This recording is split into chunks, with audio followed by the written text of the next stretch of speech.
Hello and welcome to Chupacabra Games MTG Modern Monday. Today we have the Store Championship. So we're going to have some promos on the line. Always pride on the line. My name's Eric. I'll be giving you commentary all night. And in a few minutes here, we have a buy round one with our channel host, James himself. So he'll be on shortly. So it looks like we have Leah and Evan in round one. And we don't have deck lists, so we're going to see what they're going to be playing. It looks like, from what I know, I believe Leah is on Hammer. Yeah, I saw Blacksmith skill there. So we got Hammer on the left. And we'll see what looks like Affinity on the right. I see an Ornithopter. Yeah, I believe Evan last week was on Mono Blue Affinity. So we have Hammer versus Affinity. So the two Rest in Peace Mox Opal decks. We're going to see how this matchup goes. I have a feeling this is a little bit more in favor of Hammer, just being the more explosive deck. And it'll be interesting to see how Evan will combat that in the post-board games here. All right, so Leah's on the play. She opens with a Marsh Flats, fetching, getting in basic planes, and casting Esper Sentinel. Good start for the Hammer deck. Maybe shut down some Springleaf Drums or any non-creature spells that could lead to some explosive starts on Evan's side. This is interesting for Evan. He's going to lead on Darksteel Citadel and Springleaf Drum. And Leah remembers her trigger, so we will get a draw off the Esper Sentinel. Now, interesting that Evan didn't deploy the Ornithopter here. Bring it back for not sure why, but we're going to see a Hallowed Fountain shocking in. So it looks like we got, the kind of today's version, the blue-white hammer here. We're going to see Sigardazade and a swing with the Esper Sentinel. And there's the hammer. So that's going to be a big bonk. Big bonk. All right. And not sure what Evan's going to be able to come up with here. He's got an Urza Saga. This is land for turn. Ornithopter. And Memnite. And Frogmite. That's got Affinity for CMC, so we'll be able to cast that for free. Now, if Evan can just get chump blockers in the way and start casting Thought Monitors and getting to a point where he can start chipping in some damage, drawing some extra cards. And there is the card I just mentioned, Thought Monitor.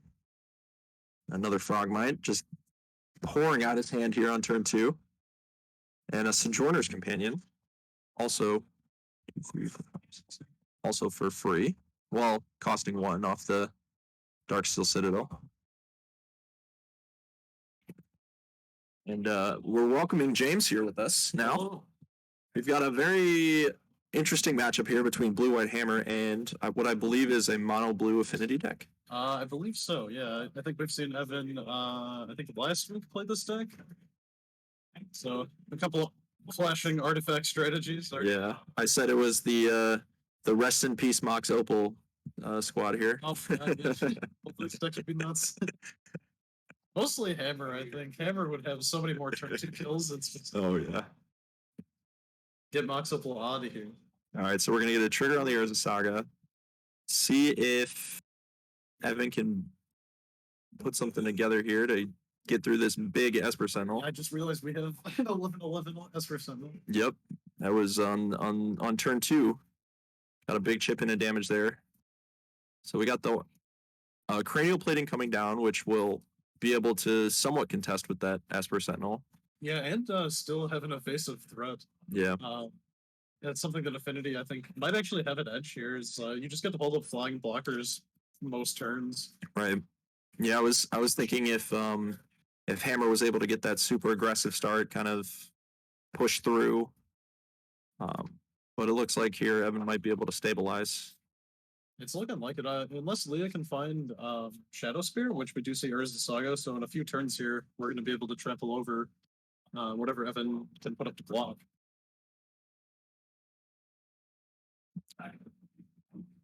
So Leah testing her options here.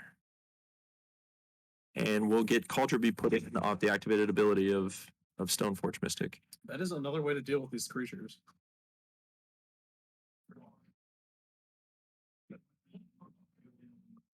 On that germ token there.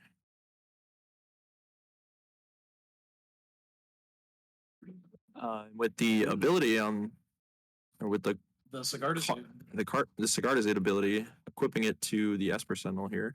So we have a 16/16 keyword soup Esper Sentinel here. And it looks like we're going to see a triple block with double Frogmite and Sojourner's Companion. First strike damage should exile all of those.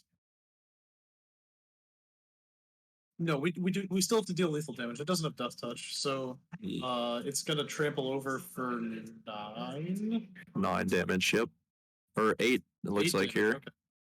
All right, so Evan at 1. Wow, That Cauldron really swinging the game here, as it does. Now, Leah has 1 untapped white mana or blue mana, but I think the threat right now is the Ornithopter, that is fairly large. Cranial plating, that is the card I was thinking of. I did see a Spell Pierce in her hand there, and that's not going to do anything off this. Spellbomb's pretty good. I think that's really Evan's only out to this at the moment. I mean, Leah is at 6. He could just come across for lethal, I believe. 3, 6. That is 6 artifacts. And we'll see if Leah has anything to stop this. Could be main deck March. March for 0 with the Ornithopter. That would be really good. And all right, looks like Evan will take down game 1. Just whoever's got the most artifacts, I guess. Cranial plating versus Cauldron and Hammer on an Esper Sentinel. So it looks like Evan able to take down game 1.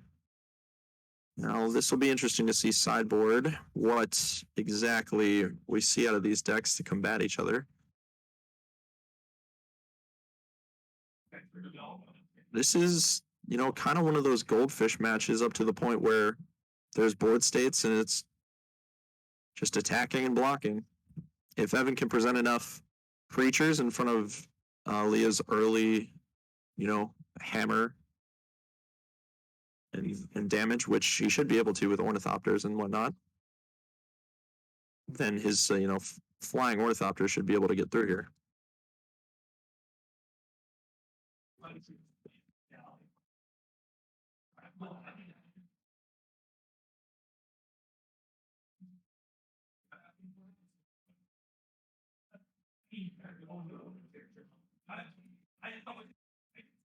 Definitely not a match you're used to seeing too much now in Modern. I don't think there's been a ton of Affinity running around. I mean, there's a few good amount of Hammer mirrors. You'll see Hammer coming back on the menu lately.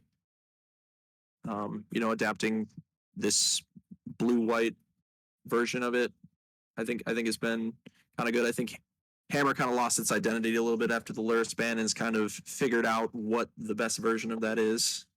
Yeah, and I believe that to be blue-white. I think so. It just gives you a lot more reach than some of your more difficult matchups, like the Teamer Crashcade or Living. Yeah.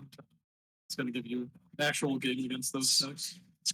Yeah, crazy to think about, counter spells in Hammer, but it is a thing. They got Spell Pierces and, cards like Lavinia and certain cards out of the board that are able to actually deal with some of these difficult matchups for them. Yeah, it turns out adding counter spells to your deck is good enough. We saw that happen to Living End before. Yeah, but blue card's pretty good right now. Yeah, always has been. Yeah.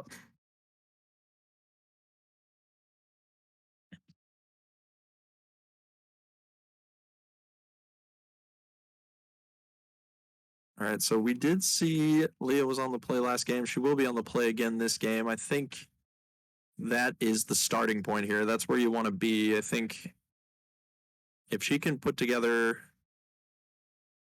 a Shadow Spear or some form of, way to trample over some of these creatures. Because if Evan keeps drawing with these Thought Monitors and digging through his deck, he'll be able to present a lot of blockers very quick. And finding a card like Cranial Plating will be key for him as well. Acord 4-5. How's it going, man?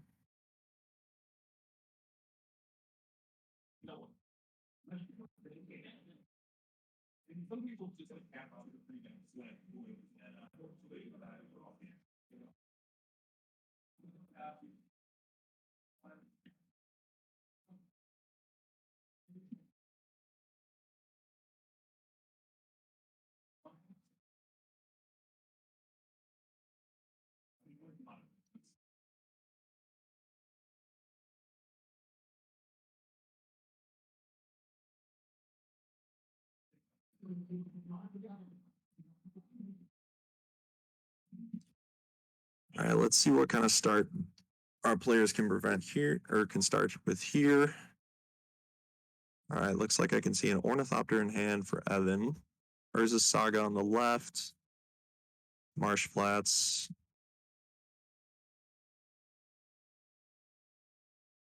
All right, Evan looks like he's keeping on a mulligan to 6.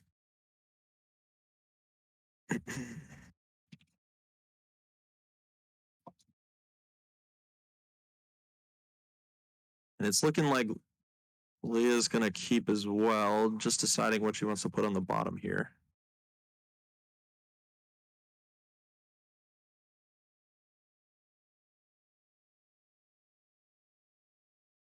All right. And we're going to need to see a hopefully quick start here, or some form of start that involves the card Shadow Spear, which seems crucial in this matchup. Well, here's turn 1, 2 Ornithopters. Oh yeah, with the Cigar de Zay, that's a little scary here for Evan. If he can present multiple blockers, he will need to do so. If she has that good old Colossus Hammer in her hand. Yeah, I mean, that'll really turn the tide of the match pretty early and force Evan to have something like we saw in game 1, the Aether Spellbomb, or I mean, without the Shadow Spear either. I mean, you can kind of just deploy your own 0-mana threats like we see now.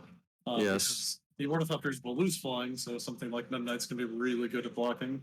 Yeah, I mean, it is nice here if Leah can push some damage in. But we do not see the hammer from her here, just in Urza Saga. Yeah, I mean, Urza Saga will be the inevitable. Oh, quarter for 5. It's got to be Colin, right? What's up, my dude? All right, so we have a Urza Saga followed up with a Springleaf Drum here, and a pass of the turn. I see a Steel Shaper's Gift in hand there for Leah.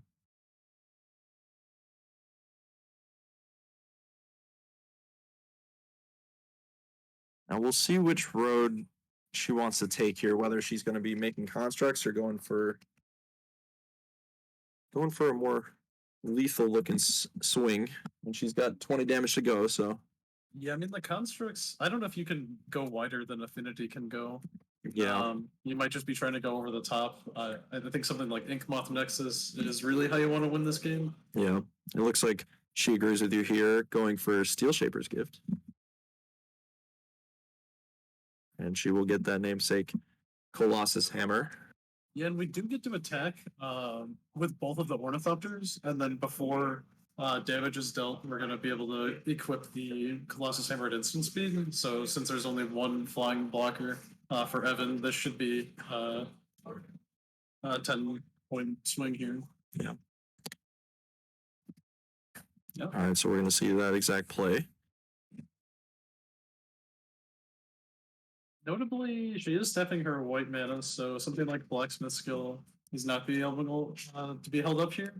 That might matter, but I don't think Evan is playing too many ways to interact there. Yeah, I can't imagine seeing anything much outside of Dismember out of the sideboard of a mono blue Affinity deck.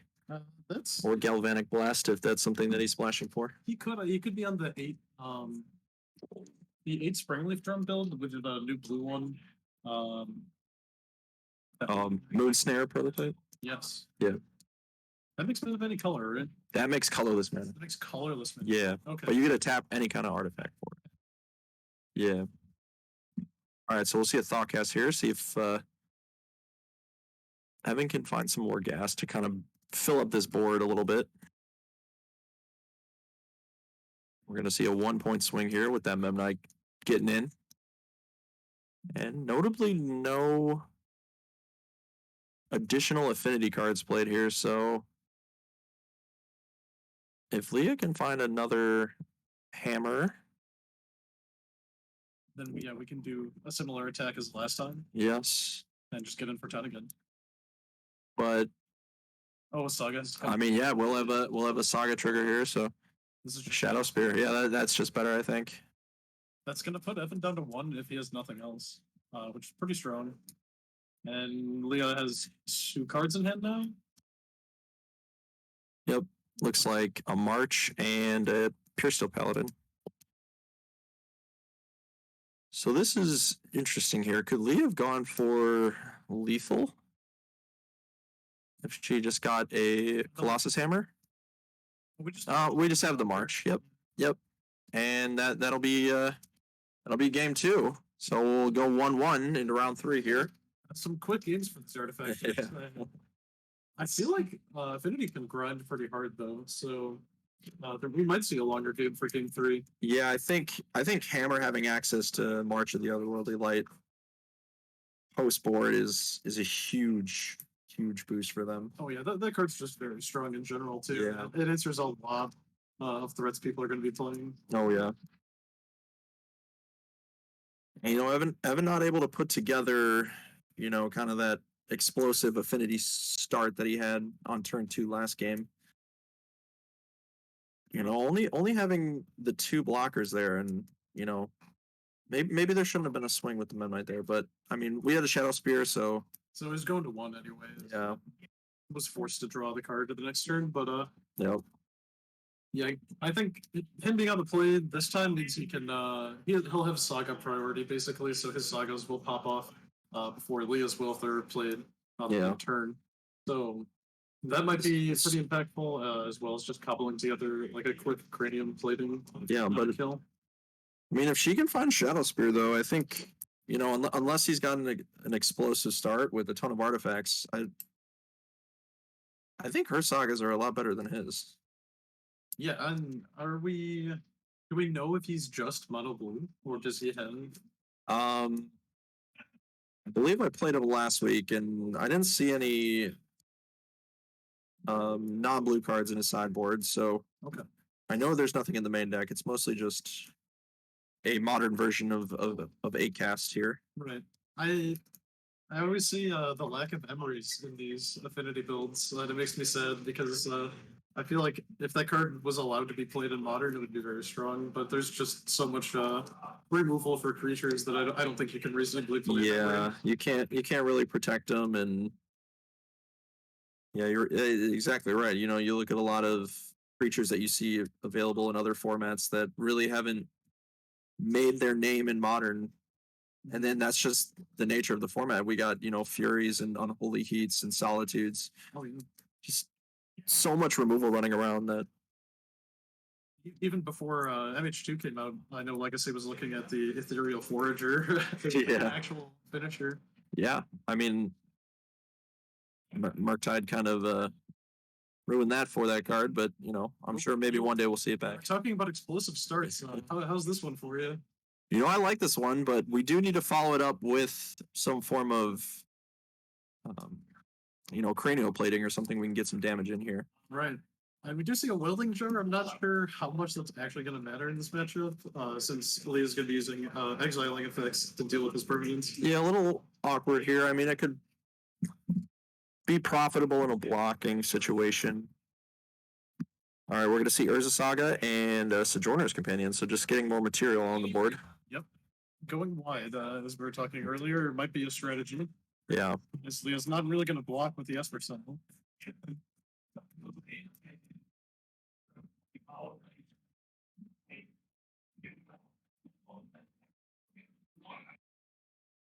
All right, so basic planes and giver of runes. Giver of runes can be pro colorless. Yeah. The small situations where in matchup where it might be better than the card is based on Mother of Runes. Yep.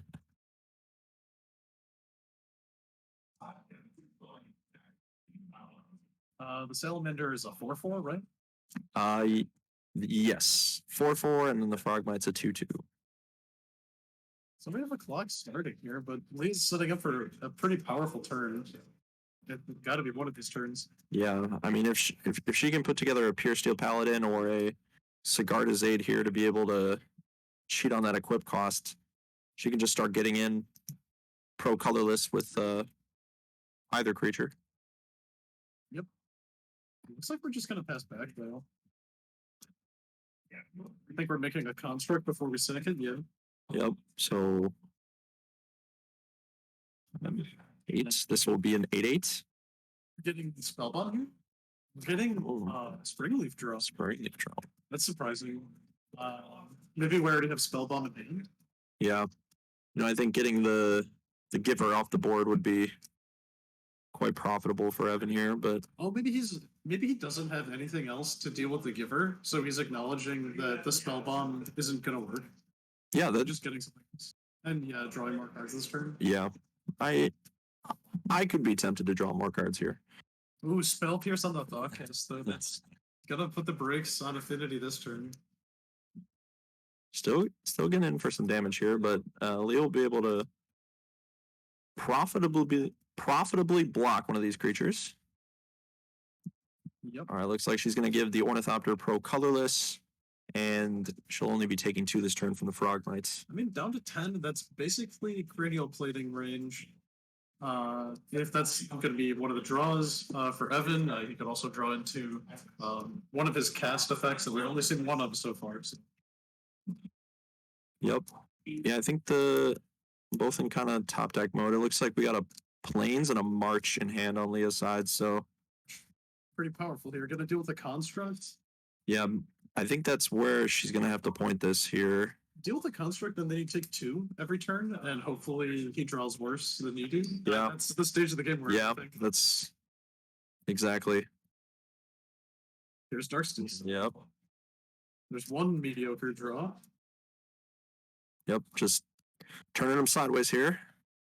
So let's see if we're going to see that March play or if she's going to. You could have hold out. I think you're with the construct in play though. You're under a lot more pressure. I think you're pretty incentivized to deal with it here. It looks like she's going to take 1 hit this turn. I'm hoping to spike a Pure Steel off the draw step. Yeah.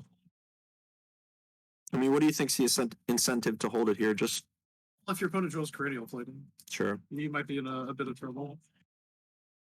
And it looks like if she doesn't put more material on the board here, she'll be in a little bit of trouble in a minute. Yeah, I mean, the construct is going to be dealing damage still. And we lost Esper Sentinel as well, so there's less artifacts in play. We got an 11/11 construct. Every permanent in play is an artifact. And we're going to be making some treasures here, so it will now be a 12/12. Well, we made treasures off of Treasure Vault. Yeah. Wow. Pretty powerful stuff. Better stop to this. It's a pretty good draw. Is that a Thaw Monitor he picked up? Oh, Mirror Enforcer. The Chungus of the... and there's the Thaw Monitor. Creatures. Oh, yeah. Start chaining. Now we're looking like Legacy a little bit. Mem Knight. Is that a Ginger Brew? I think so, yeah. Looks like well, we got a 8-turn clock here for sure. You know, Ginger actually does an important part in this matchup for Evan, and it blocks Leo's Ginger Births. Because you can get them hit. Or they already have this.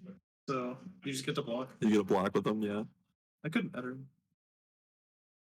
This is an attack for a lot, so. I have a feeling we might see that March here.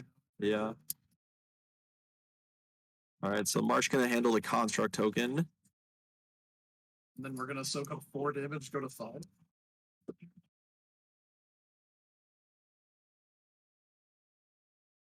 All right, big. We're still on 1 turn away from hammering. And yep, it didn't do it. He's gonna pick him up. It's just too much. Affinity got a little too wide there. Didn't even need a cranial plating, just played a lot of 4/4s. Was able to plow through hammer, right? The round 1 artifact mirror has taken place, and Affinity has claimed its place as. It looks like it. Affinity's can move on to the undefeated bracket here. For round number 1, take a look around the floor, see if we can find another match to show everyone. If not, we'll see you guys back here for round number 2.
All right, looks like we were able to find another match for everyone here. We're gonna have Javier. He is on Burn, and V. They're on Esper Food. I got Adam back with me here. How you doing, Adam? I'm doing all right. I lost my match in very quick fashion, which for those of you that know me means I lost.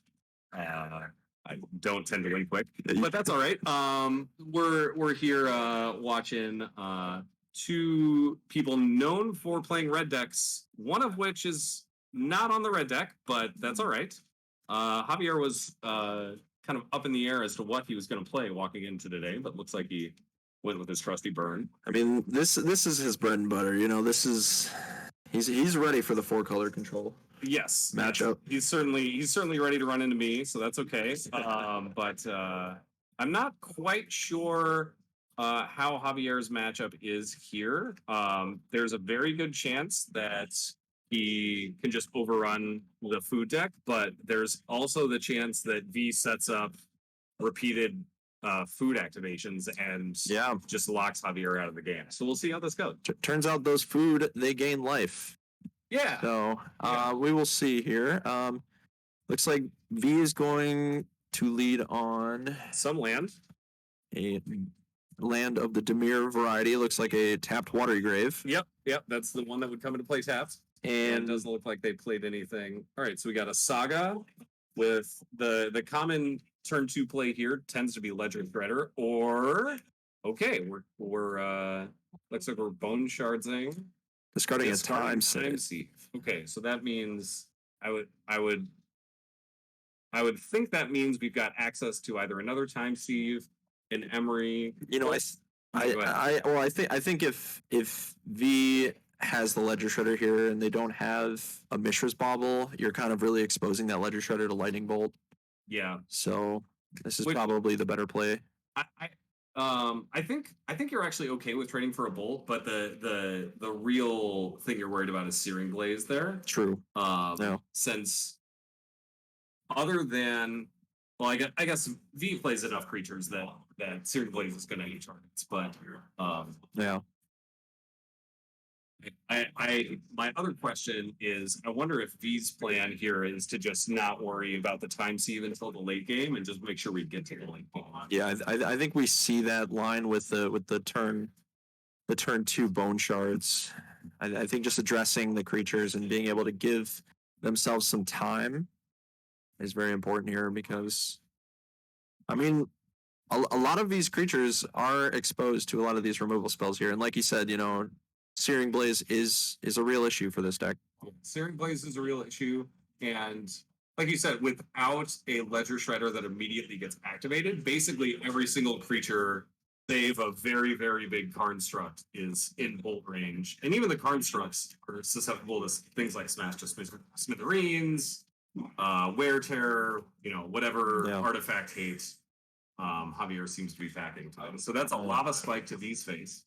It looks like V will be making a Urza Saga Construct run instead. It looks like triple Emery in hand. We are flooded, which not ideal for V here. Yeah, definitely not. And that looks like it's also an Academy manufacturer? Maybe. That would be interesting. The thing I'm worried about here from V's side, so it looks like V might be tanking on what to do with this Urza Saga trigger about to go off. I'm a little wary of putting all my mana into making an Urza Saga Construct when, as I said, Javier does have access to things like Smash to Smithereens or Wear Terror that can just so easily blow up these Constructs. Yeah, I think if I think you're playing into Smash to Smithereens regardless here, but if you could present Construct plus the threat of maybe a Shadow Spear or something the following turn. Yeah, Shadow Spear is a possible get here. I would actually, again, I'm just really scared of if we go for Shadow Spear and go to equip, I think that creature is not long for this world. Yeah. I'd be really intrigued I wonder if we're going for the Cookbook here. Because if we go for Cookbook, which V is bringing it to the front here, we can kind of turn some of those extra Emeries into actual life. Exactly. Which, if we start gaining life, then that's going to put us in a much better position going forward. And it also forces Javier, if Javier has a Smash or some sort of artifact removal spell, now we have to make the choice of what do we aim it at. Do we aim it at the thing putting a clock on Javier, or do we aim it at the thing that potentially is locking you out of the game? Yeah, V is going to be casting that Academy Manufacturer here, which with the Underworld Cookbook will be able to make multiple, one of each token here. Yeah, so that's a lot of widgets. Indeed. So Javier in the tank here. All right, we're gonna see that Academy Manufacturer resolve and coming in with the Urza Saga.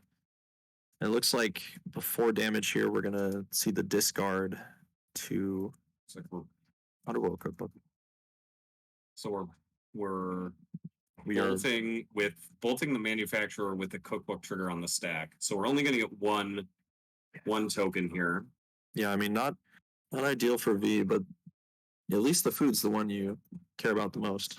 Sure. And with all of those Emery we were talking about earlier, very possible that Academy Manufacturer comes back in a turn or two. Oh yeah.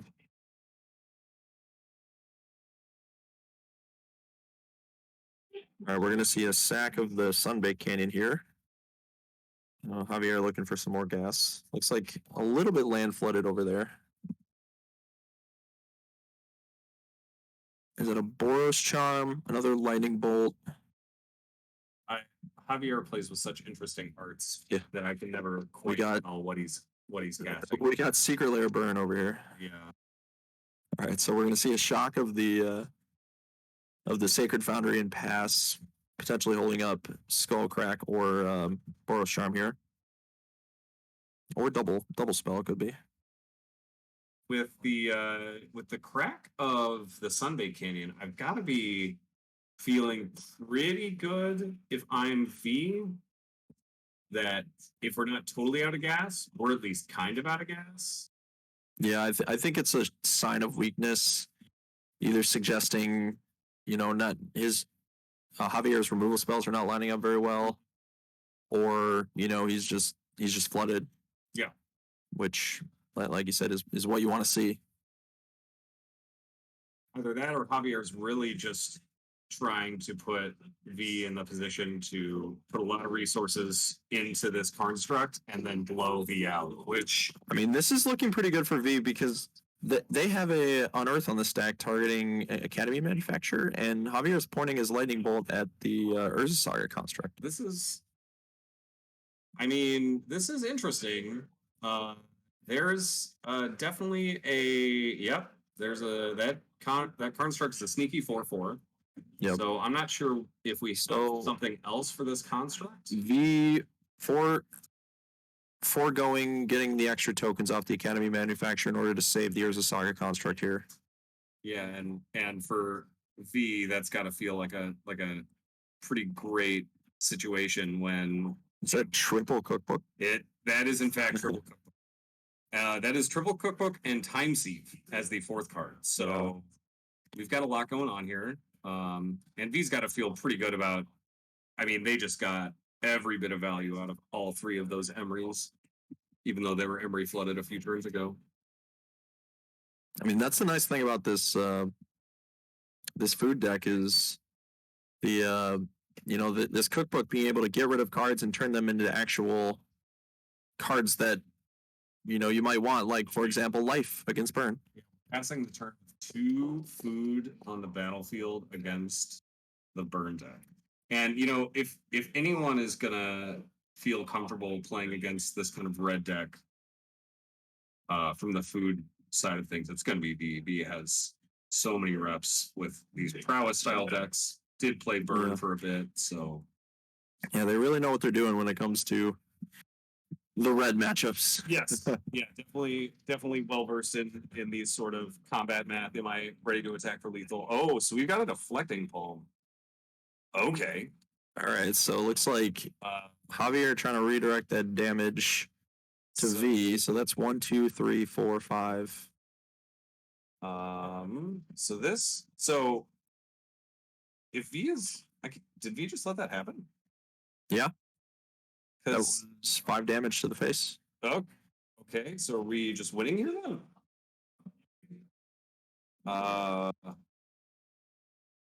Discarding Bauble. That's interesting.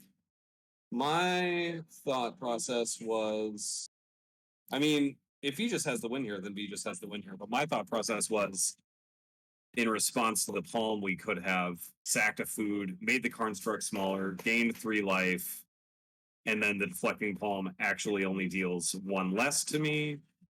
But So let's see, V is at 7 right now.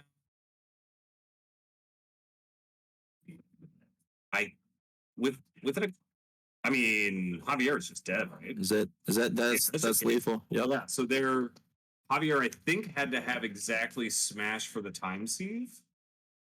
But then Sure. even there, Emery could rebuy the time sieve next turn. So yeah, I think that just put Javier into an unwinnable position. So Yeah. So really well done by V. yeah. So it looks like V will take down the burn matchup, and they will be advancing to the undefeated bracket, Yeah. and we'll see if Adam gets paired into burn next round. Yeah, we'll see how it goes. Maybe I'll be back on commentary pretty soon. We'll see. Could very well be. All right, so that will be it for round 1, and we will be back soon for round number 2. We'll see you guys soon.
All right, welcome back to round 2 coverage of MTG Monday Modern Store Championship at Chupacabra Games in Naperville, Illinois. If you're ever around here, definitely come stop by. It's a great local game store, and they got tons and tons of cards and tons of events to play in. So yeah, this round we are gonna have our streamer here, James, on 4-color Delerium, which is 4-color control with Yorion, featuring Traverse the Uvenwald and Mishra's Baubles. So this is kind of the newer adaptation of this extremely, what seems to be oppressive Yorion control deck. And on the right, we have Kai, and they are on Blue-Red Murktide. So this is definitely a little bit of a different match than we had last round. More of the top tier decks in the meta, and we'll see how this one plays out. I think typically the 4-color control deck is a little bit favored here, but Murktide, Ragavan, Dragon Rage Channeler, Expressive Iteration, like Murktide Regent, you never know how that match is going to go. So we're going to try to get a prediction running here.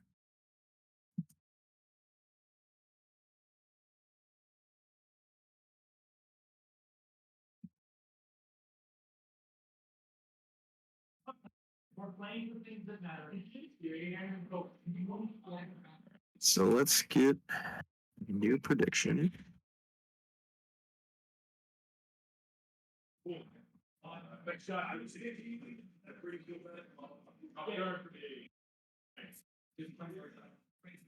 All right. So who is going to win? We have James on 4-color control and Kai on Blue-Red Murktide.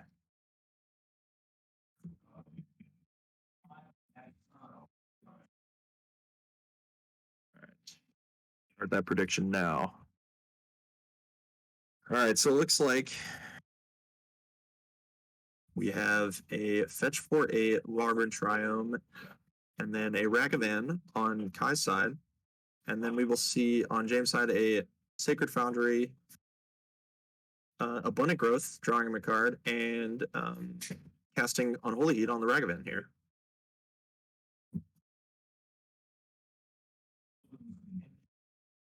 Make sure you submit your prediction.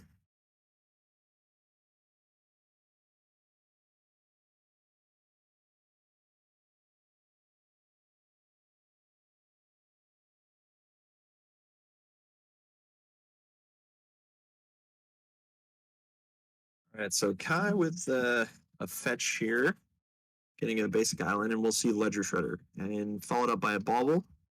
We're going to get that trigger. This card being an interesting addition to Murktide. I think definitely a good card, and you see it in a few top archetypes here in Modern, being the big ones being Shadow and Murktide. And I think, Ledger Shredder gives you that insulation against a lot of the graveyard hate that, comes in to combat Murktide and DRC and stuff. So it looks like we will see a land and a Teferi here for James to bounce that Ledger Shredder, kind of getting that Teferi tempo play. Teferi being one of those cards that will stick around. So we'll see how Kai deals with that, see if we see maybe a dashed Ragavan here, or if we're just going to see, the namesake Murktide or another card.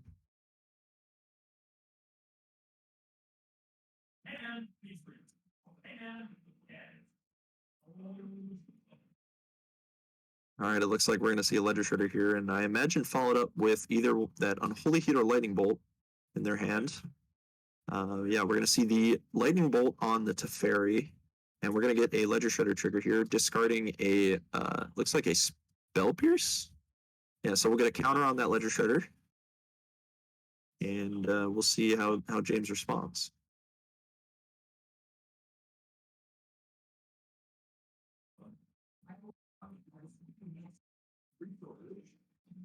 Now, is it just me, or do I feel like 4-color control always has a full grip of cards here? All right, we're going to see an abundant growth targeting the snow-covered forest to get James another card. And we'll see if James wants to trigger the Ledger Shredder here. It might be profitable for him to do so.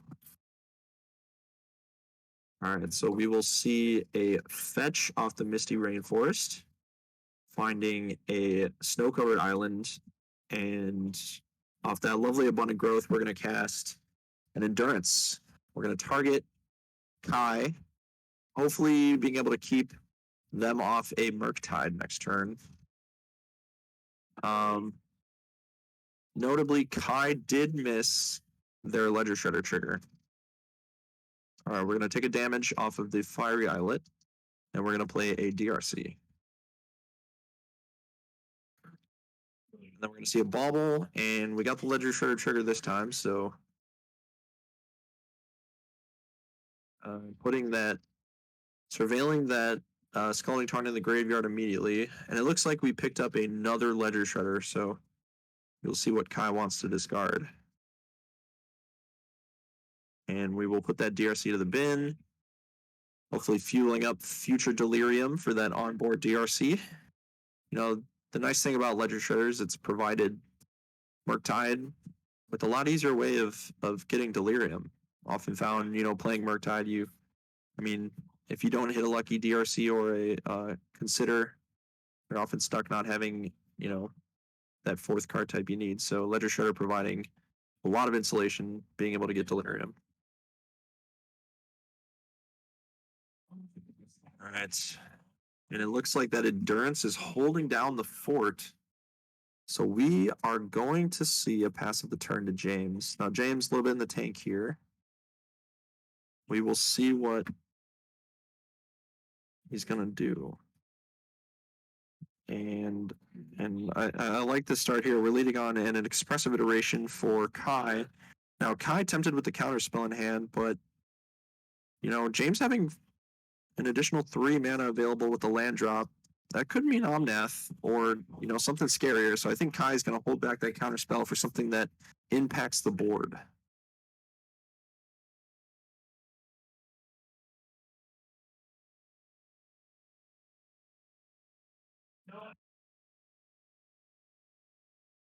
How's it going, Bunny? 9725. Welcome.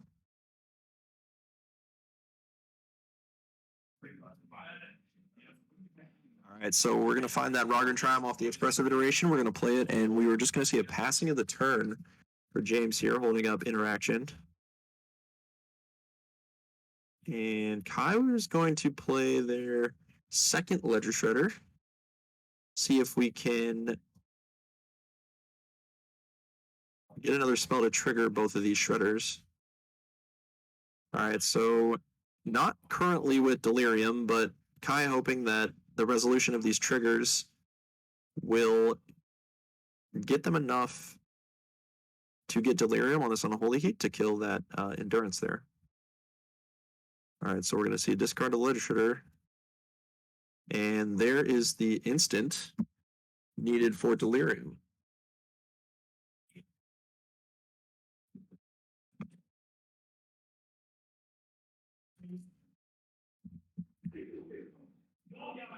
We're going to see a swing from Kai with the DRC and the non-summoning sick Ledger Shredder. And James will flash in an Ice Fang Waddle, which I can't see what. It does not look like it has Death Touch. We have 2 snow-covered islands on the battlefield.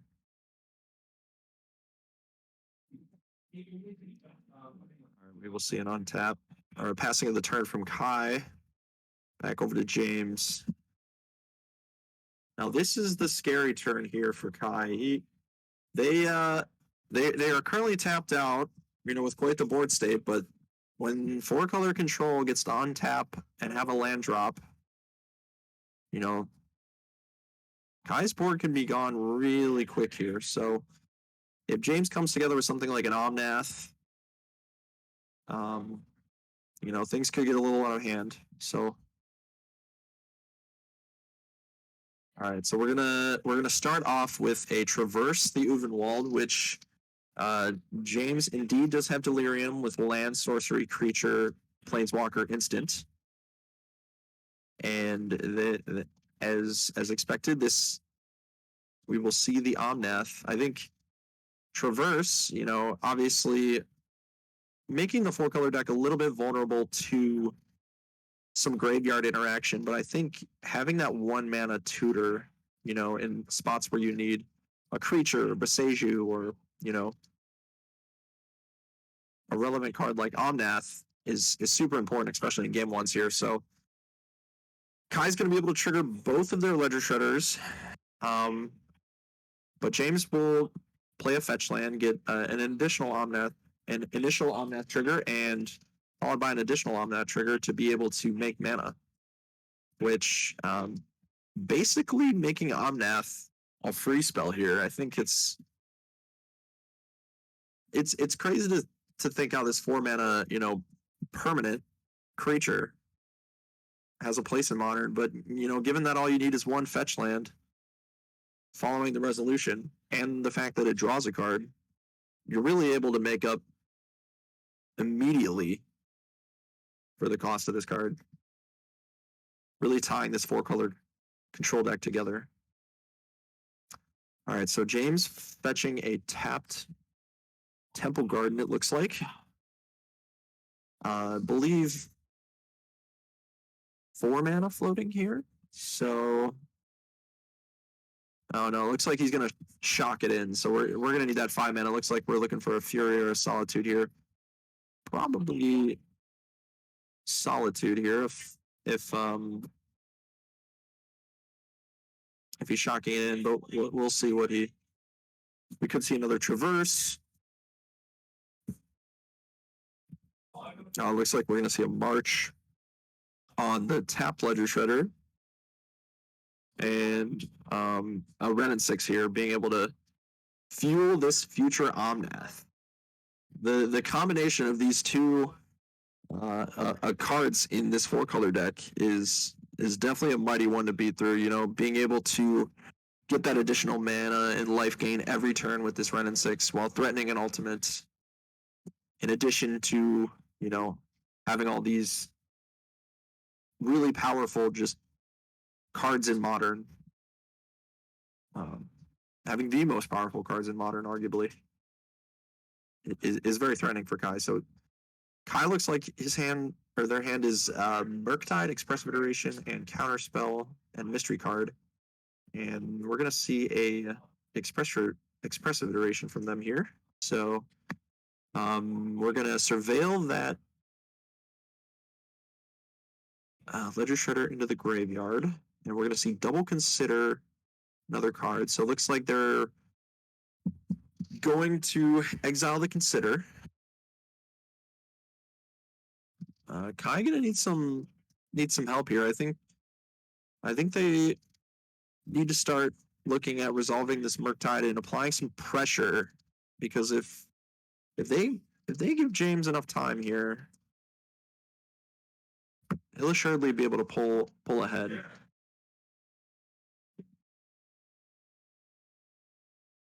All right, so we're going to see a Surveil off of the Consider and a Ledger Shredder trigger as the second spell, discarding a Murktide Regent, and a Surveil off the Consider, bidding Expressive Iteration.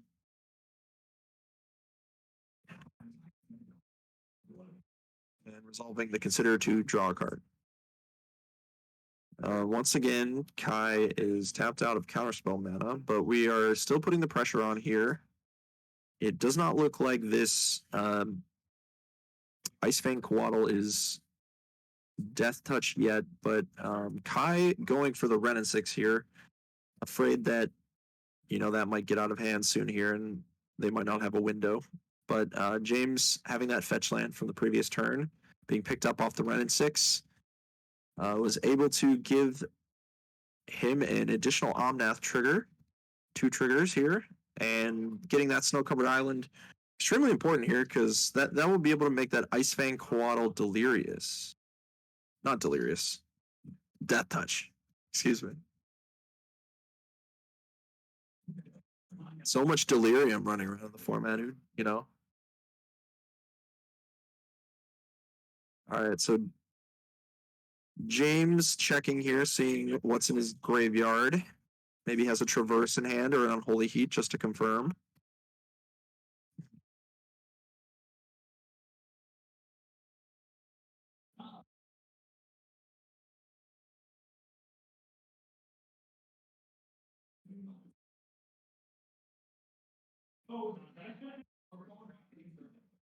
And yep, there is Emrakul the Promised End. And that will be a quick concession here from Kai. You know, that card is in this deck. So being able to get to Delirium quick, you know, just naturally having you know, all the interaction Kai had to deal with James's permanence, getting Delirium up and James having access to this card in his main deck is, you know, it's a game ender. This is why you have to keep pressuring this 4-color deck, fight through their interaction, because if you give them enough time, they'll be able to cast cards like this. So we're moving to sideboards here. Looks like Kai will be on the play as James took round 1.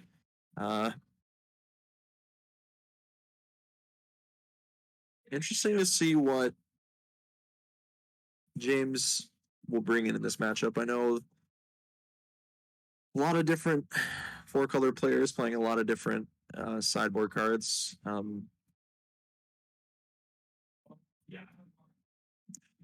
will probably be looking at things like Spell Pierce. You know, maybe if they want to fight the Delirium end of things, he'll look towards cards like Unlicensed Hearse.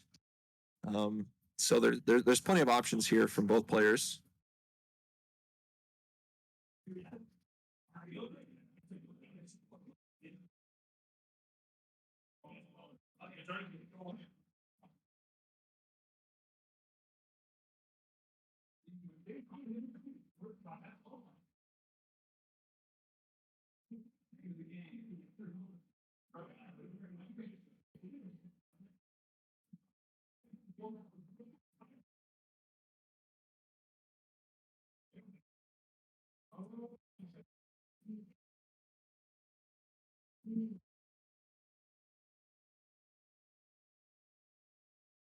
Welcome to Modern, where you need multiple piles of cards in order to sideboard. That is the joy of Yorion.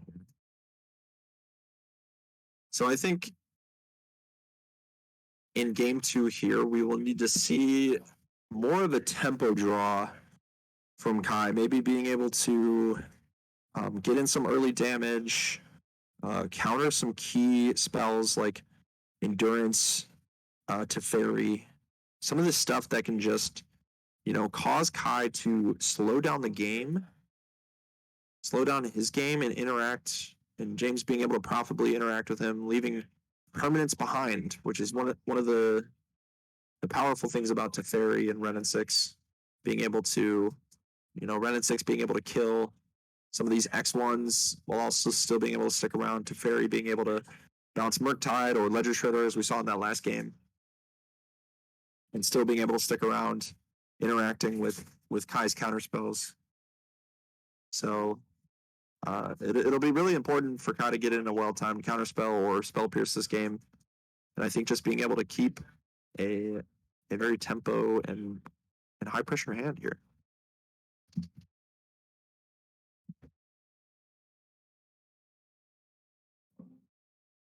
And James' side, we'll want to see exactly what James did that game. You know, I mean, I believe James is only on the one main deck Endurance. You know, opening that against Murktide is, or drawing into that within the first couple turns is very important. I know this deck sees a lot of cards, but you know, in an 80 card deck, having that card against Murktide is a pretty good one, you know? I'm not complaining if I'm keeping an opener with my 1 of endurance against Murktide.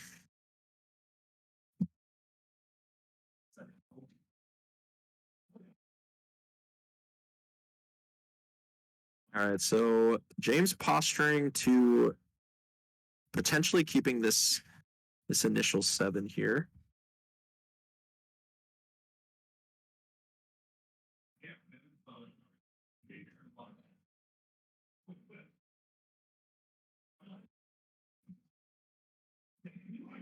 And Kai putting a card on bottom, potentially 2 cards on bottom. We're going to 5 here.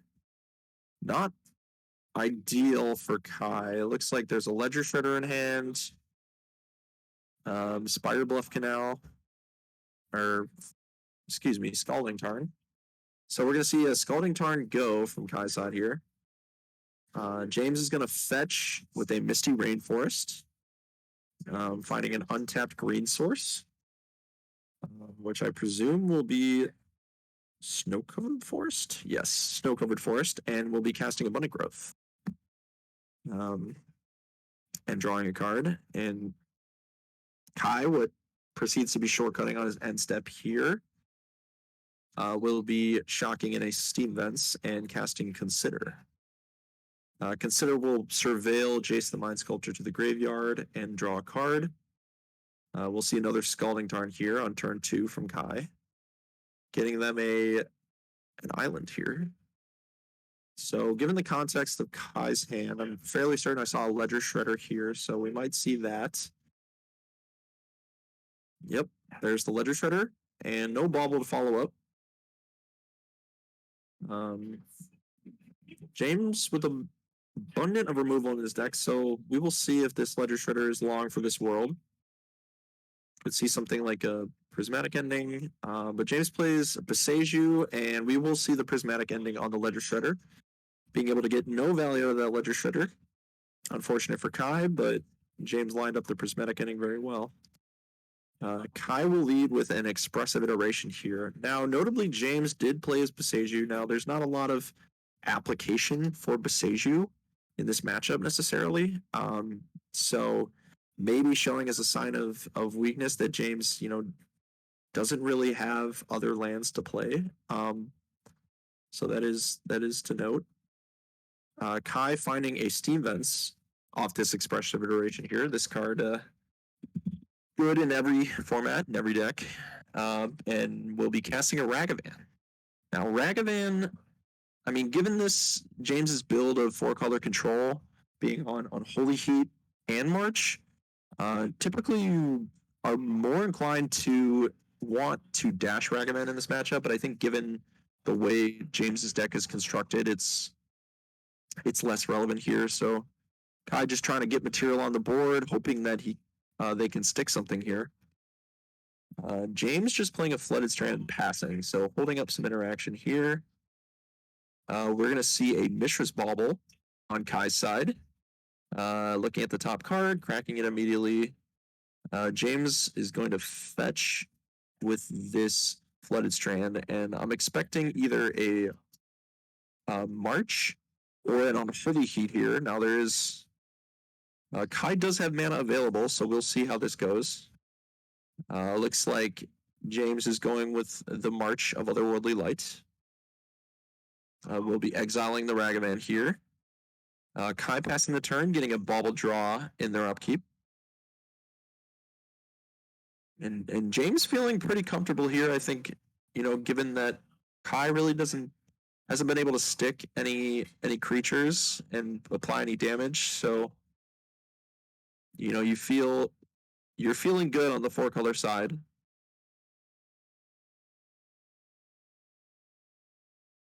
James playing a Windswept Heath and fetching.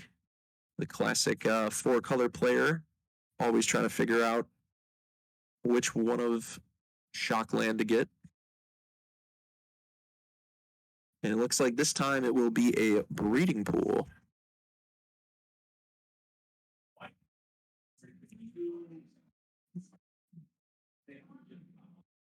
James examining Kai's graveyard there, checking to see, if a Murktide is there for the future. And here's the Endurance we were talking about. I imagine more of those coming out of the board for James, given that it's a very powerful card in the matchup. Looks like Endurance will resolve, but with the trigger on the stack targeting Kai, Kai will unholy heat the Endurance, still having Delerium with the trigger on the stack. And James is going to follow that play up with a Traverse. Looks like pulling Omnath to the front here. Being able to set up for next turn. Kai really wanting to see a counter spell here, being able to stop this Omnath from coming down. We'll see if Kai has it. Kai will just play a Spirebuff Canal pass, tapped and pass. James will untap and fetch his Flooded Strand.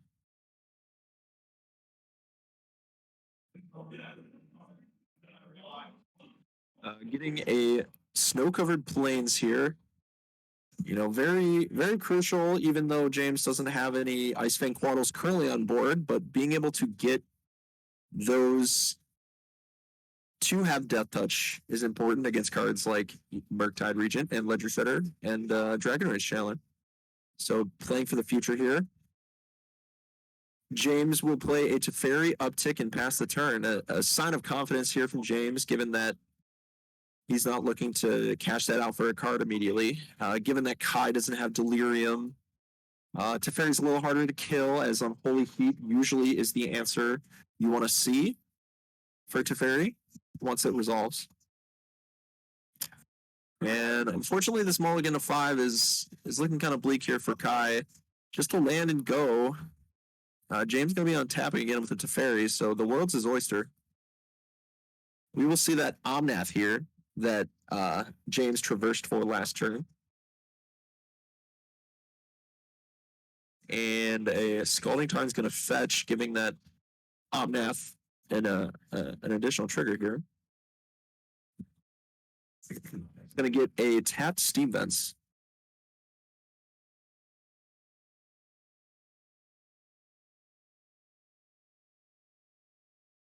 And James going to be using that extra mana to buy Yorion. So Kai a little bit under the gun here. I know 2 permanents on board, but plenty of cards in hands for James. And Kai stuck with the Murktide in his hand. This Endurance really messing Kai up.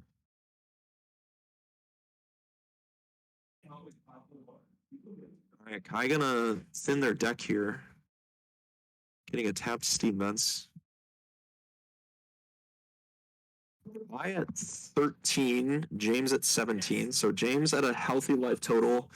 Next turn, given that James has a fetch land, will be able, or any land, will be able to gain that life back, which will be a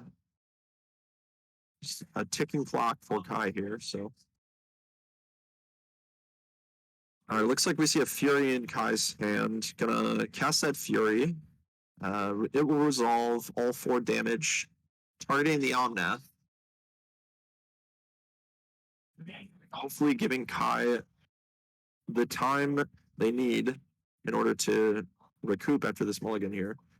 And James following it right up with an Expressive Iteration, digging him into potentially more gas. So we're going to see that Abundant Growth off the Expressive Iteration come down, targeting Snow-Covered Plains, drawing him a card immediately. Setting up for this Yorion that is looming.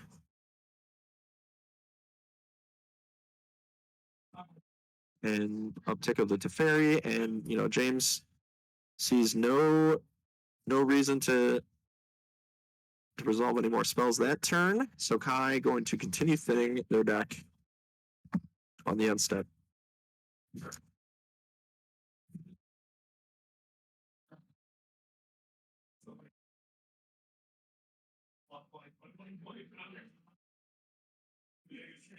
Notice the Modern Store Championship here, so we got some promos on the line, and a lot of us come here quite frequently, so Pride is also on the line. See who our Modern Store Champion is. Kai finding a bauble off of his draw. And, Kai kind of just treading water here. I mean, we'll see if James has an answer to this Fury. Yep, there's the endurance. Slowing down that Murktide even further. Kai thinking here because I know that they have an Unholy Heat in hand. Kai potentially thinking Unholy Heating this endurance, but he decides he'll take the block, and Fury will go to, or they'll take the block, and Fury will go to the graveyard here.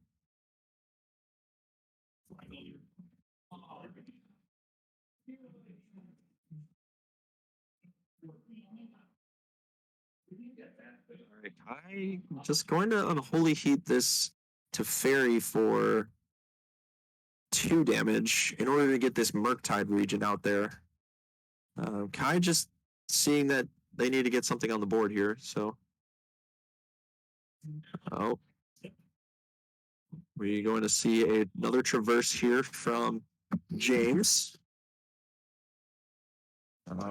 Maybe fetching out Solitude here to be able to clear out that Murktide. Or just an Omnath. James could already have that additional Solitude in hand to be able to deal with Kai's Murktide Regent. So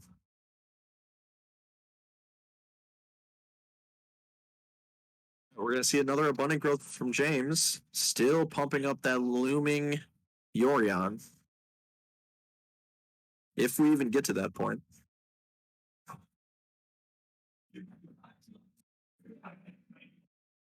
I think this Traverse for Omnath really showing you how much James doesn't care about this Murktide region at the moment. Jace the Mind Sculptor here from Kai. Will resolve, and Kai gonna immediately brainstorm.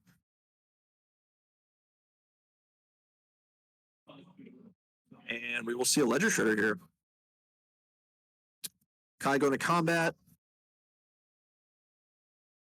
And there you have it. That might be one of the reasons, folks, to play that Ledger Shredder post-combat.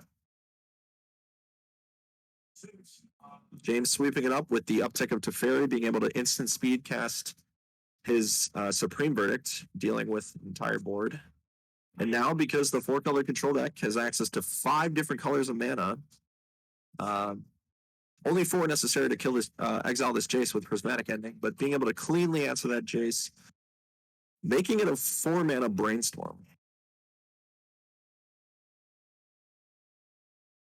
Now, I think we're kind of in garbage time here, folks. If Kai's Brainstorm kind of locked them out into something rough here, I don't think Kai really has any outs. So James is kind of just going through the steps, getting the value, and the slow grind here from the 4-color control deck.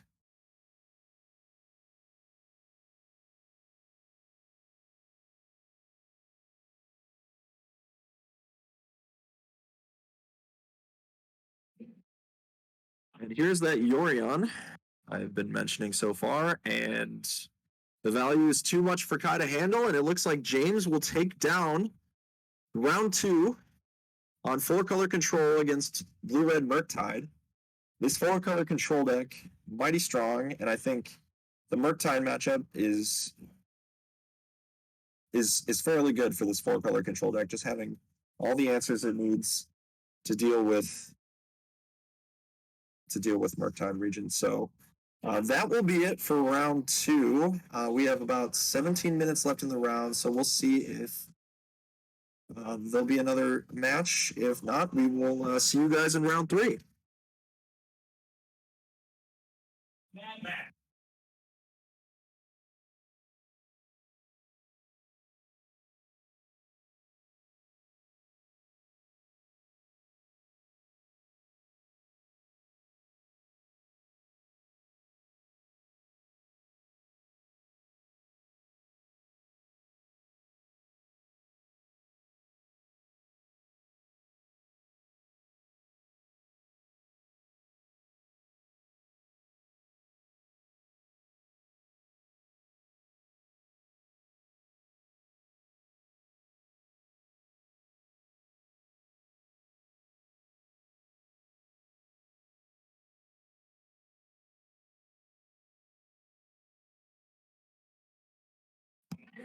I'm going to see if we can get James back here really quick to maybe talk about his match. We'll be back in one moment.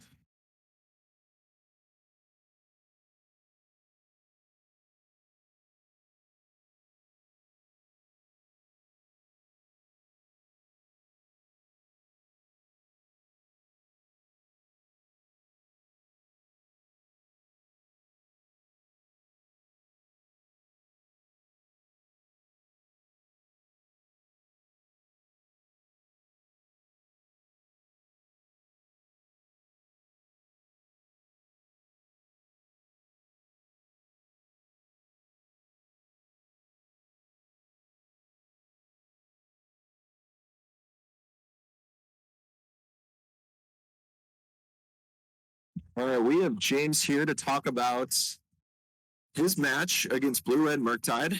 Had to feel pretty good about that one. Yeah, it's a favorable matchup, but it's definitely losable. I think the Delerium version like helps to actually end the game. Like I saw in game one, I just had the Emrakul, and Yeah. like I was facing down like the two Ledger Shredders that was looking kind of bad. And I changed one on Holy Heat and a counter spell today to Marshes, and those mattered a lot. Being able to kill the 7-power Ledger Shredder. Now, how many main deck endurance are you on? Just one. Just one. Yeah. And you just had that game one? Oh yeah. Yeah. That's why I was commenting to chat here, like having that endurance against Murktide game one is gotta feel pretty good. Given that you don't even have to traverse for it. Yeah, So it was pretty future. I kind of want to go up on endurance just because I think there's going to be a lot of people playing Delirium and Murktide. yeah. Yeah, I was gonna say that the Delirium build of the 4-color Yorion deck is extremely powerful, but it does have some of that additional vulnerability to cards like Endurance Oh yeah, and some of that stuff. I think it makes it so you can't really play Turtle Witness because you bait your opponent into hitting your graveyard. And Turtle Witness is a 3-mana 2/1. Yeah. So I think getting off of E-Wit and then just having the baubles, like Bauble really helps smooth out your draw too, and then Traverse is just kind of nuts. Yeah. Like Eldamri's Call, it doesn't fetch lands, but you can get a Sage you off Traverse. Yeah. That can really help on certain trips. Yeah, it was it definitely saw the power of Traverse removal that game. Kind of not really being able to interact with your graveyard at all, and it just basically being a 1-mana tutor. You know, the incidental delirium that you get just from playing the game and Kai interacting with you, having planeswalkers, and you know, potentially if you get to a point, pitch elementals and baubles, like it's very powerful.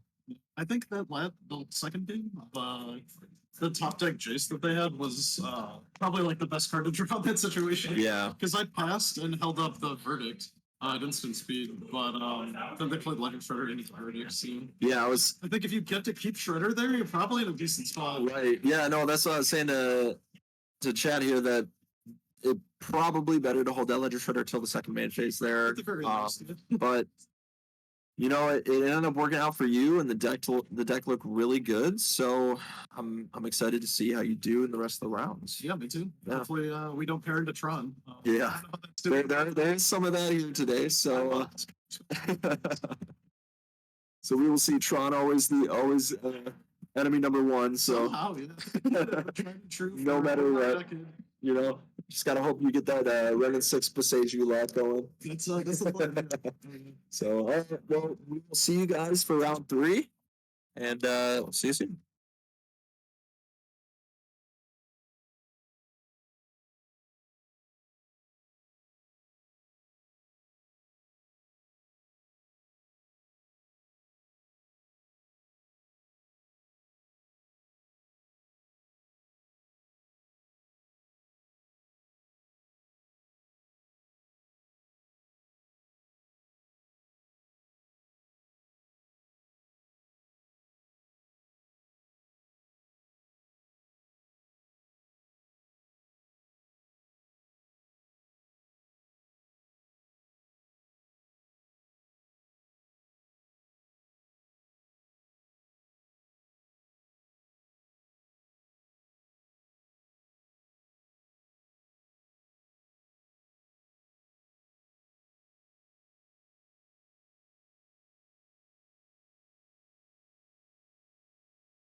We are back with round 3 of Chupacabra Games Modern Monday with the Modern Store Championship today.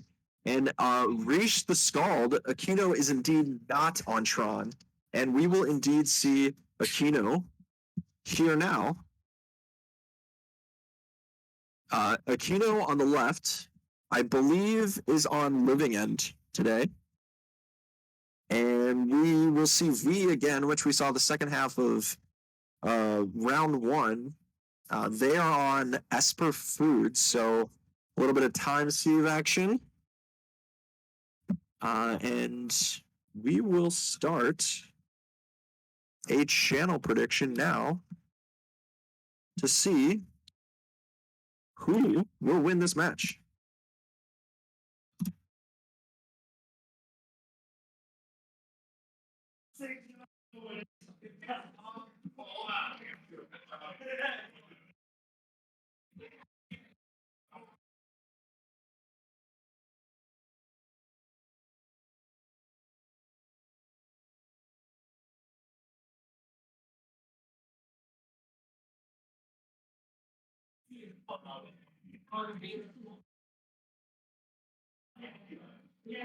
All right, who will win? We will have Mr. A on Living End.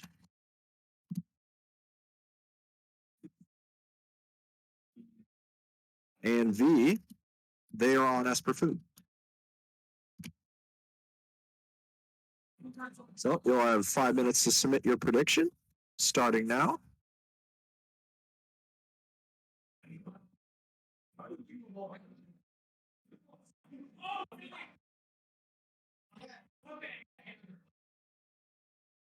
All right, so this matchup here, definitely an interesting one. Aquino being on Living End will definitely be the threat in the early game here. I think if not exactly sure on V's exact list, we'll see what type of interaction V has in game 1.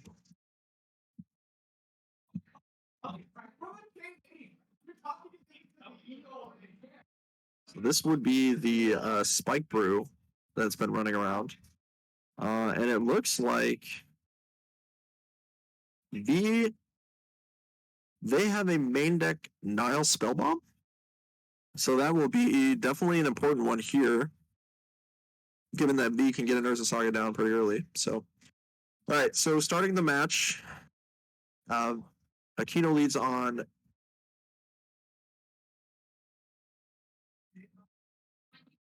the name is escaping me right now, the Botanical Sanctum. And he leads on Urza Saga, looking for that Nile Spellbomb, and Aquino force pitching Brazen Borrower on the Underworld Cookbook, and a cycle of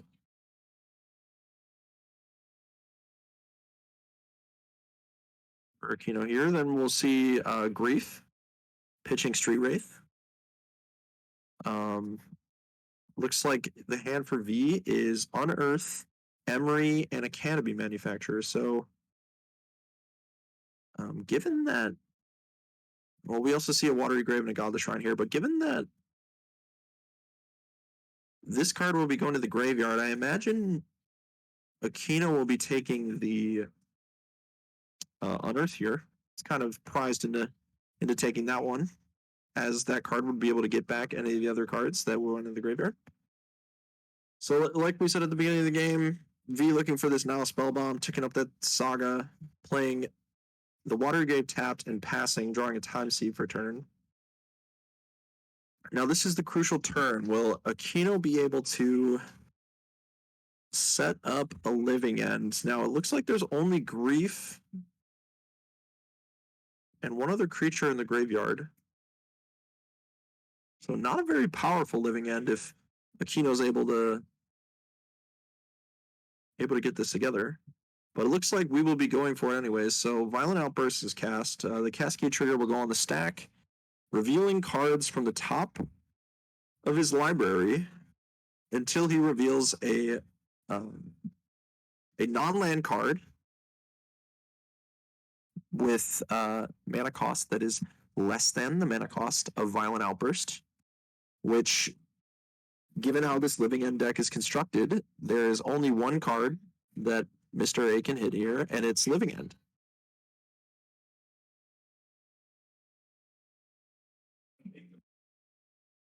And Living End will go on the stack here, and it doesn't seem like V has anything to interact with the Living End. So Aquino will get back Architects of Will and the Grief trigger will go on the stack. Getting rid of that Emery.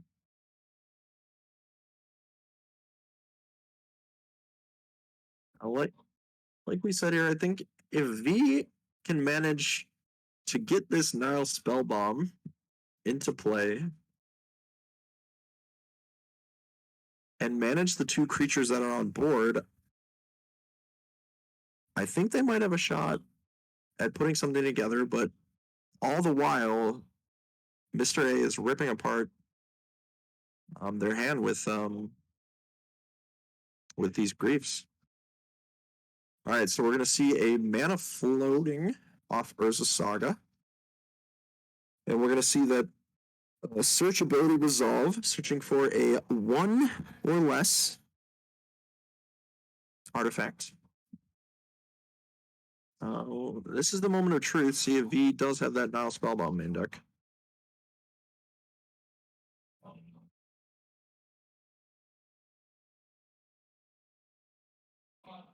It looks like we're just going to get Springleaf Drum here.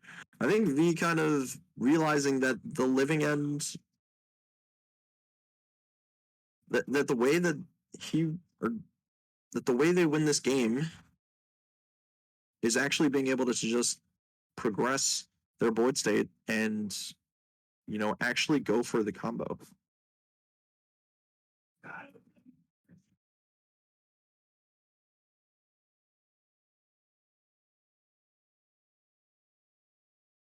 So a little mishap here. V just casting the Emery out of the graveyard, not revealing the Unearth in their hand to Aquino, and we'll get that Unearth out here, so Aquino now knows what's going on.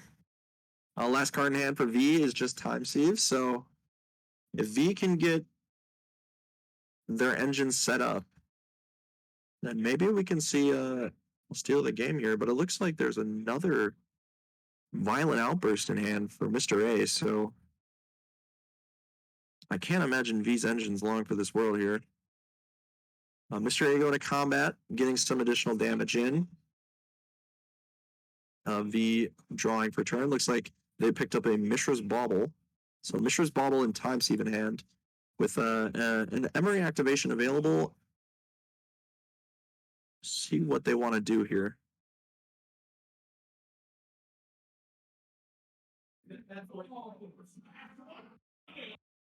Be pondering here on this. And it looks like V will tap Emery.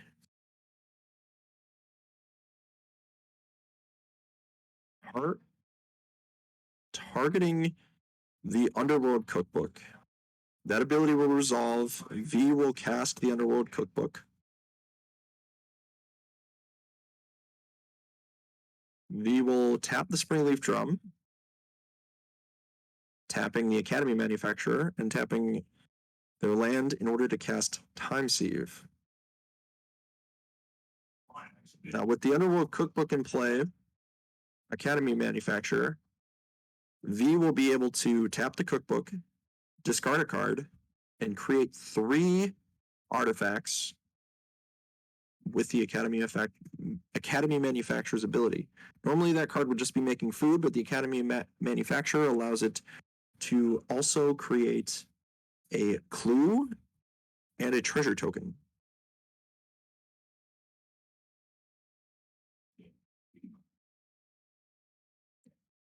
And we will see if we see that Violent Outburst here from Aquino, from Rai.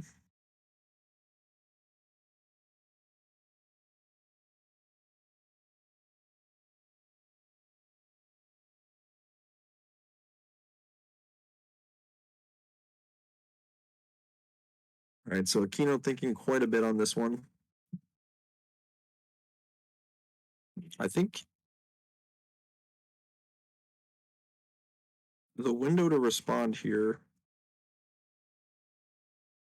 has to be before at least these the Underworld Cookbook tokens are made. So V going to activate the Underworld Cookbook, discarding their Mistress Bauble. Now, if this ability resolves, the Academy manufacturer will see the food coming into play and will also create a clue and a treasure token.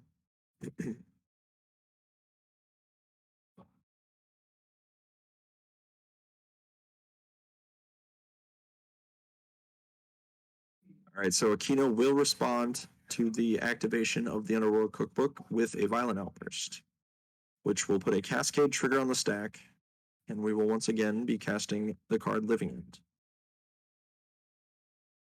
Which, for those of you that don't know, Living End not only will bring back the creatures in Aquino's graveyard, but will also exile the creatures in V's graveyard. But will also bring back the creatures in V's graveyard.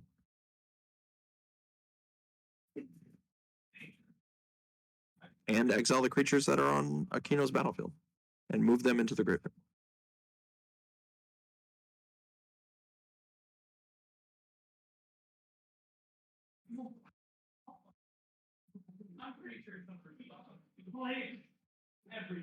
So, V will get back at Asmarana, Martika, Dice, and Nicoldekar ×2, and the Asmarana, Martika, Dice, and Nicoldekar will die to the Legend rule. But V will get 2 triggers to search for 2 additional The Underworld Cookbooks from their deck.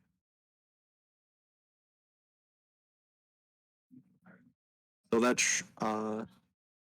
food token will be made, but V will not get the other 2 tokens, as the Academy manufacturer does not see that token come in because the Academy manufacturer is in the graveyard. So, not looking great for Aquino here. Aquino being able to interact with the board state that V was able to present, but not having any creatures in the graveyard himself makes it so that Aquino had to wipe his board in order to deal with what V was presenting on their side of the board.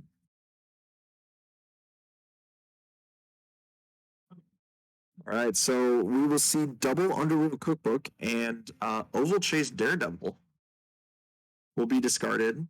And Oval Chase Daredevil's ability is whenever an artifact enters the battlefield under your control, you can return Oval Chase Daredevil from your graveyard to your hand. So with the Underworld Cookbook, it allows you to activate it, discard the Oval Chase Daredevil. A food token will be made, and the Oval Chase Daredevil will see the food token being made and be returned to your hand. So we're able to make 3 food tokens there. And then now being able to activate the Time Sieve and make 3 more food tokens.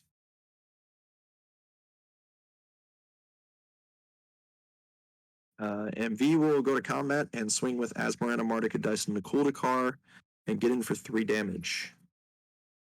Now, this Time Sieve loop is not infinite yet because there is no Academy manufacturer or Emery able to loop additional artifacts. But V is presenting quite the scary threat for Aquino if he doesn't find a Living End here.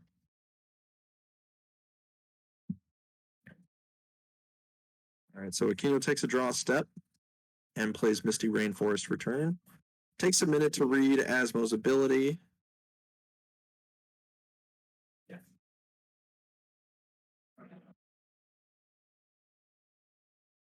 He did take their last turn purchasing Giganta. You know, this free 5-mana 5/5 that this deck just randomly gets to play. You'll love to see it. All right, so V will untap. They will see a draw step, and the Urza Saga will trigger, putting that Urza Saga to 2.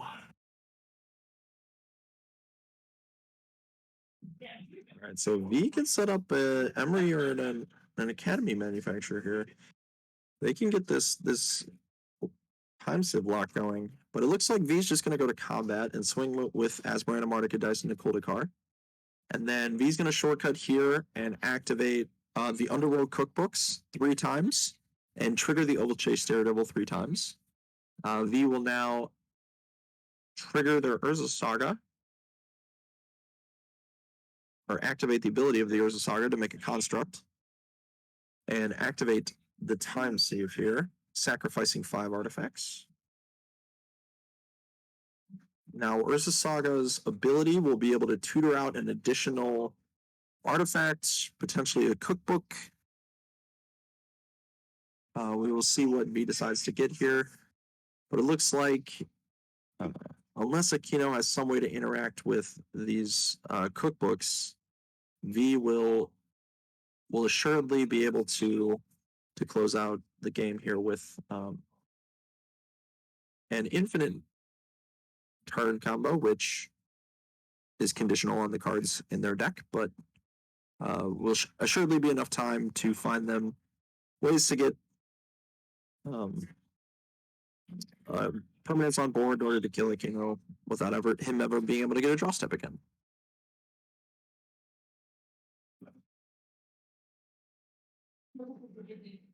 So V will cast Ledger Shredder after making additional food from the cookbooks with the Old Chase Daredevil.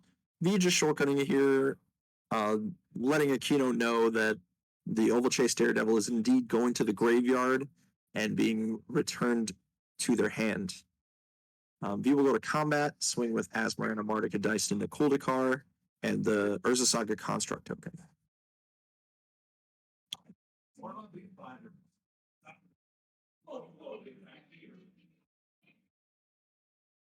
All right, Aquino fetching down to 10 here, getting a basic island off of a Misty Rainforest. Trying to see what last-ditch effort he has to be able to interact. It looks like Aquino will activate the ability of Otawara, Soaring City, to return the construct token to V's hand, essentially destroying it, removing it from the game. V will crack their Spellbomb to exile Mr. A's graveyard, leaving him with little to no outs, even if Aquino draws a Cascader here. But then again, Aquino might not get another turn.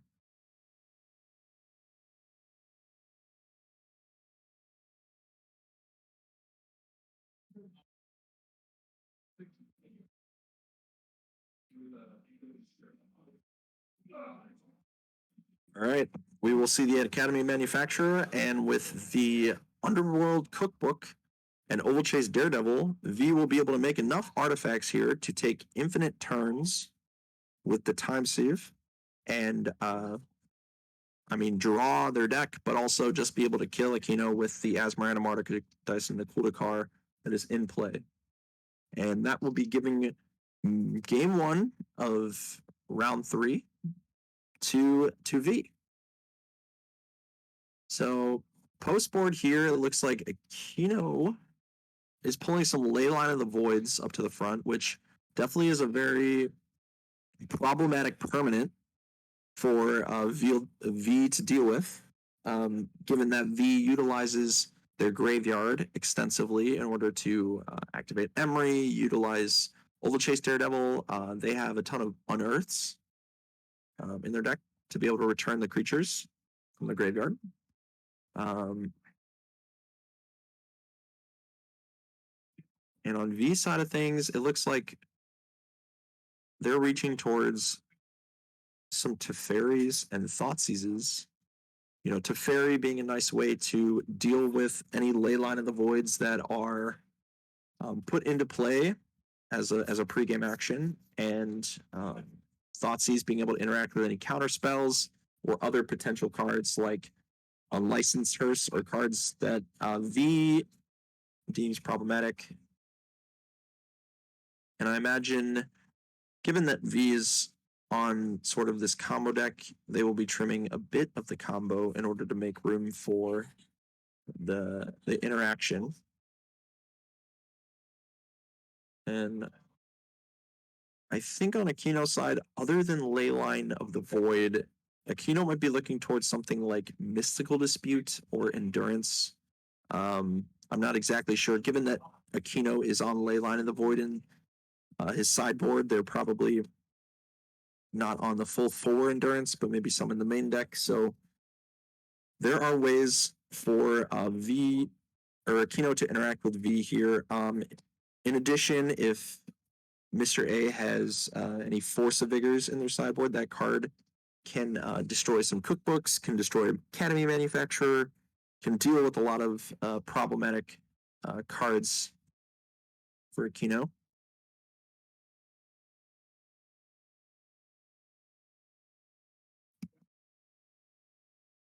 All right, so we will see who will take down Game 2 of Match 3 of Chupacabra Games' Modern Monday Modern Championship.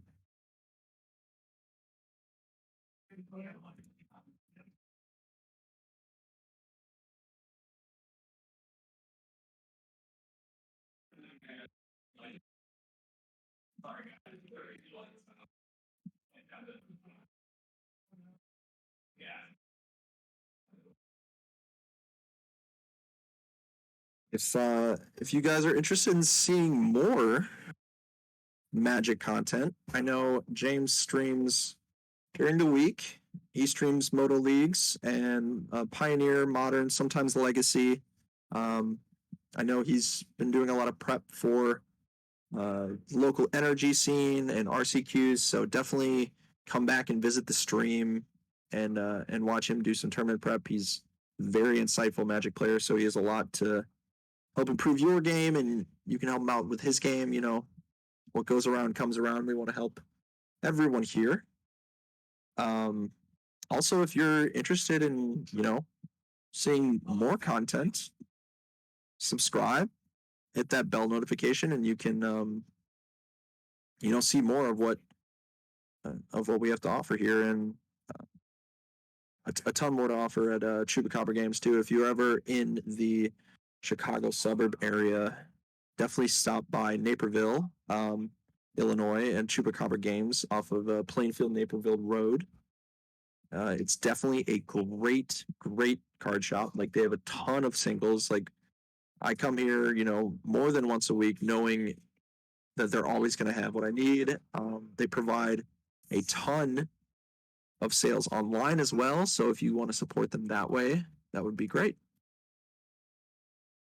All right, so we are resolving mulligans here for game number 2. Now we will see if Aquino will open the game with this crucial Leyline of the Void, which will definitely help slow down V's game plan.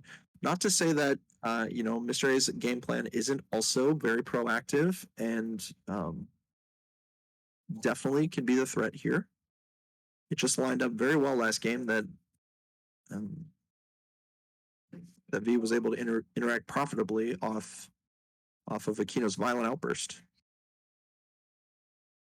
All right, so here it is. We will see the pregame action of Aquino putting Leyline of the Void into play. So this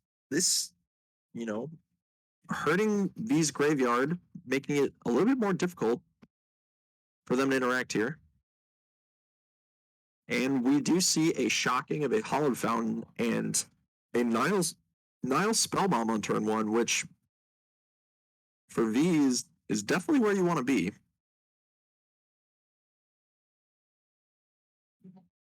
Nile Spellbomb not only being able to draw an additional card for V, but mainly be able to exile Aquino's graveyard. So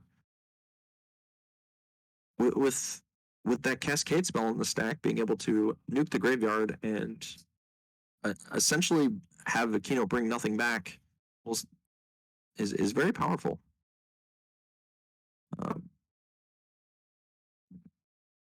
So it looks like Aquino will just fetch and cycle Architects of Will here.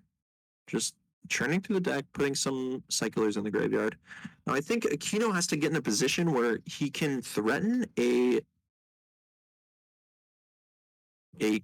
living end with enough creatures that will force V to pop the spell bomb.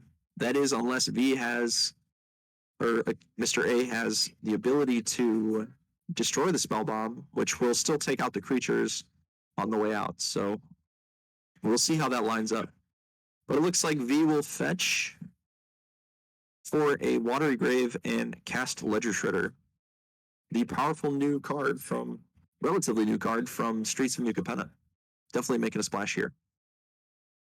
On the end step, it looks like Aquino will discard Waker Waves, and he will look at the top 2 cards of the library.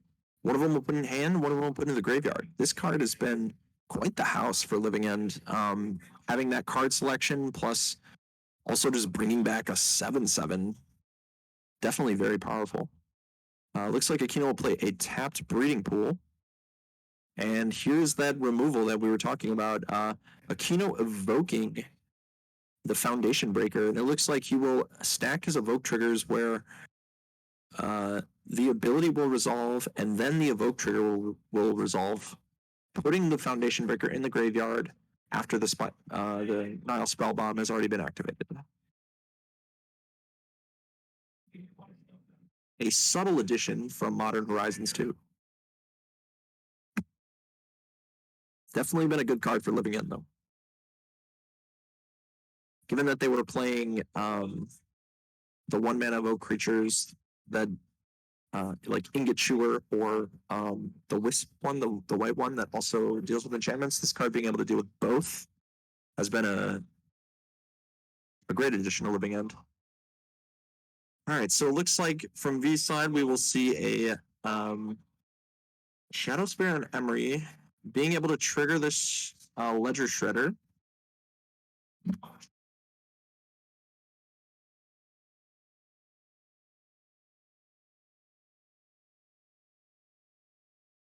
So the way Ledger Shredder reads is as long as the card is discarded, they will be able to get the counter. And V will then pass the turn after that, after swinging with the Ledger Shredder. Putting Aquino down to 17. Aquino will shock in this Steam Vents, bringing him down to 15. And just pass the turn. All right, and here we will see an Urza Saga on V side.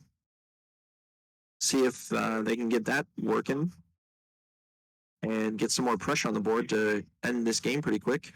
But V will equip the Shadow Spear to the Ledger Shredder. And given that the Leyline of Void in the graveyard, the Emery is not doing much other than chipping in for 1 damage. So Aquino will take that, going down to 11. V will gain life off of the Ledger Shredder, dealing combat damage.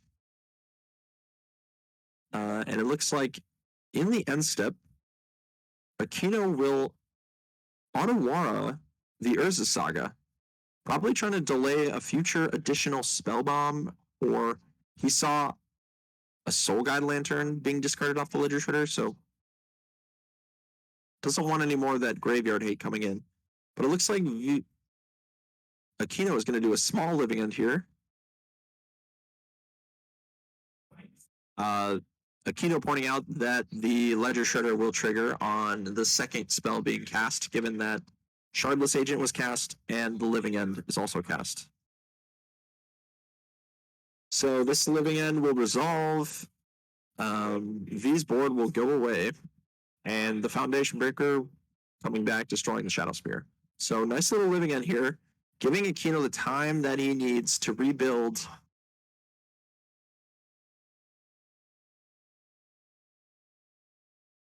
All right, so it looks like V will just play Academy Manufacturer here, leaving up there as a Saga. I don't know if it's worth considering leaving one of your colored sources of mana available in order to bluff maybe like a counter spell. But V not saying that is something that they need to do. It doesn't look like they have anything in hand to interact. Aquino will go to combat. and trade, or no, that 4 power. So yeah, so the Foundation Breaker will be bounced off the Academy Manufacturer, and the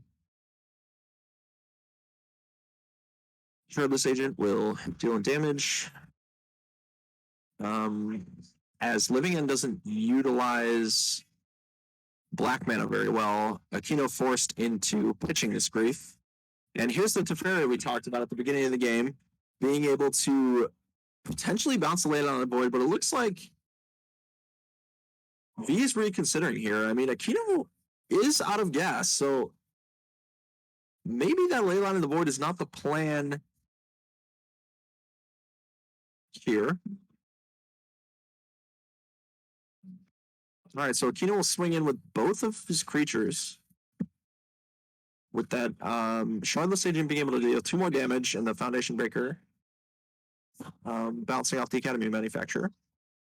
And here's the plan. It looks like V is just going to go for Urza Saga construct tokens to kind of gum up this board. If Aquino's trying to play this scrappy damage game, Urza Saga will eat up that kind of game plan. So definitely a good line here for V. And given that the ley line of the void is kind of interacting with him in a profitable, in a way that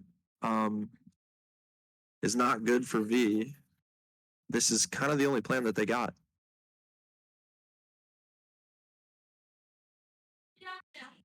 All right, so V will tick up to Fairy. And it looks like just Polluted Delta and Island in hand for V. So not much else going on other than what's on the board. Being able to throw away some of these lands to the Underworld Cookbook might be beneficial, but not really much action coming out from that. Looks like we're just having a little just combat damage here, combat damage there. We'll see what Aquino drew for turn.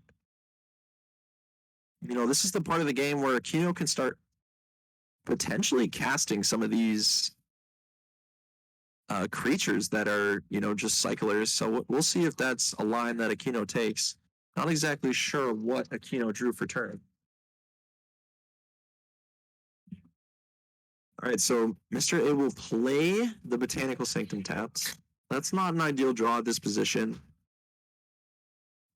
3 mana here. Oh, and we did see the Cascader, so it looks like, well, the Fairy Time Raveler is out, so we won't actually be able to cascade and cast the Living End. We still have to reveal till the Living End. But it looks like he's doing this just to give his creatures +1/+0.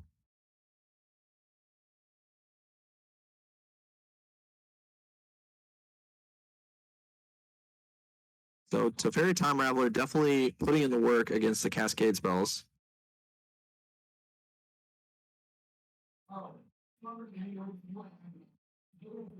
On end step, it looks like V will be making, or in combat, actually, V will be making 3 tokens off the Academy Manufacturer to be able to grow that Urza Saga construct to make Aquino's attacks way less profitable here.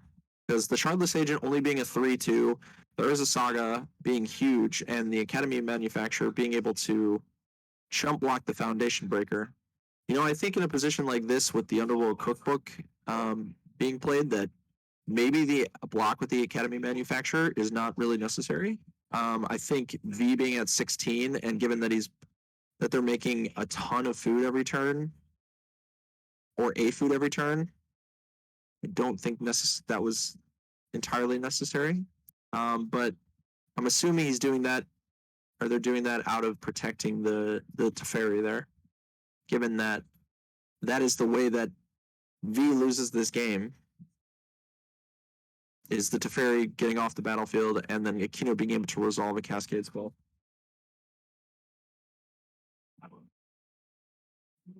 And V looking to buy that Jeggy G and the boys over here. So Giganta will go into V's hand. And V will just pass the turn there. No profitable attacks for them. Trying to protect the Teferi.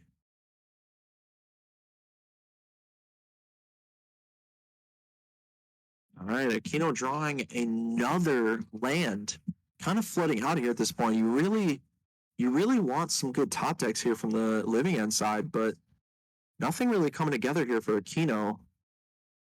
And V with a bunch of Underworld cookbooks in hand, it looks like. So being able to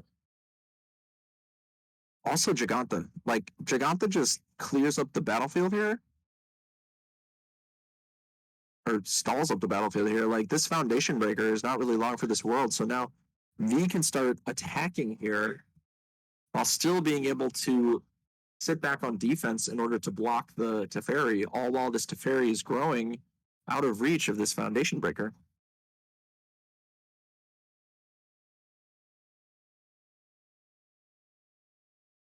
All right, so V will play both of the Underworld cookbooks,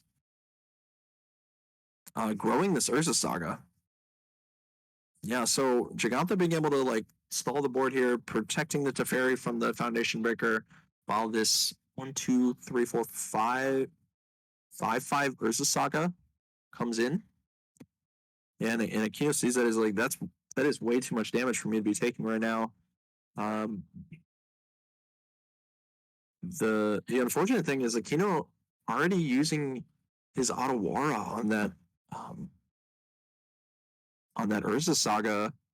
You really need to line up like 2 draw steps here, and it needs to be Cascade Spell plus way to interact with Teferi. With this Urza Saga plus Giganta being lethal on board,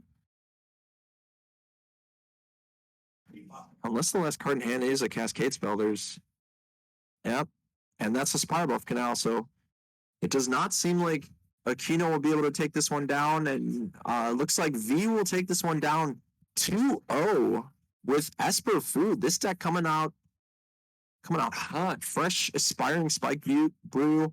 You know, being 3-0 here with this Esper Food deck, I think it's very awesome for V. We will see what how they've been liking this deck so far and how their matchups is going. But yeah, so that concludes round 3 of Modern Monday here at Chupacabra Games. We only have about 13 minutes left in the round, so I don't know if we'll actually be able to have time for an additional match.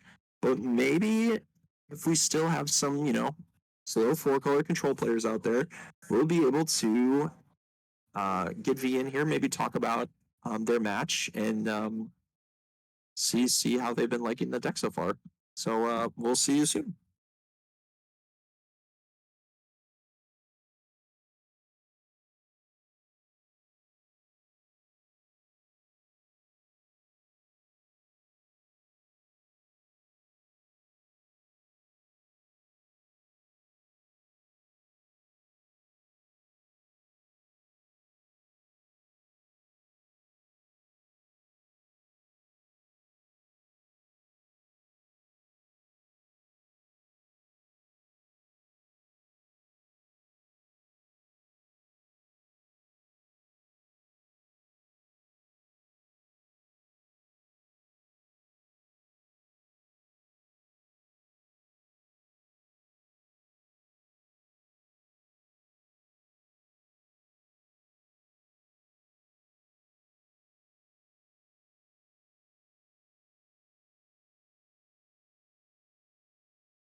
All right, guys, I'm back here with V. They have been doing pretty well today with this Esper food list.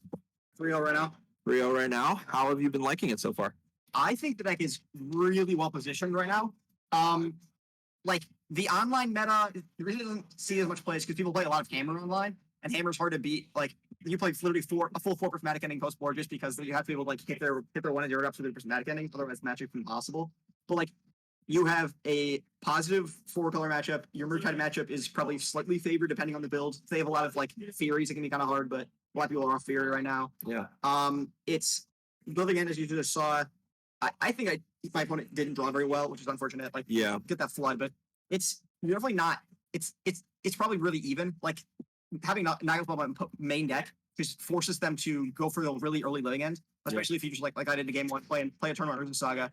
Like you force them to go for it because they have to, especially if they have Charlotte Sage and they have to go for it on their 3rd turn, which means I don't even have to use the Urza Saga to find the Nihil Spell Bomb, but the threat of it makes them like go for it immediately rather than getting a full yard before they can do it. Yeah. It makes it, I don't know. It's like a really hard to play. I think it's a really hard to play matchup from the living end side where you have to like really navigate around my stuff, where I can kind of just like play my cards kind of more.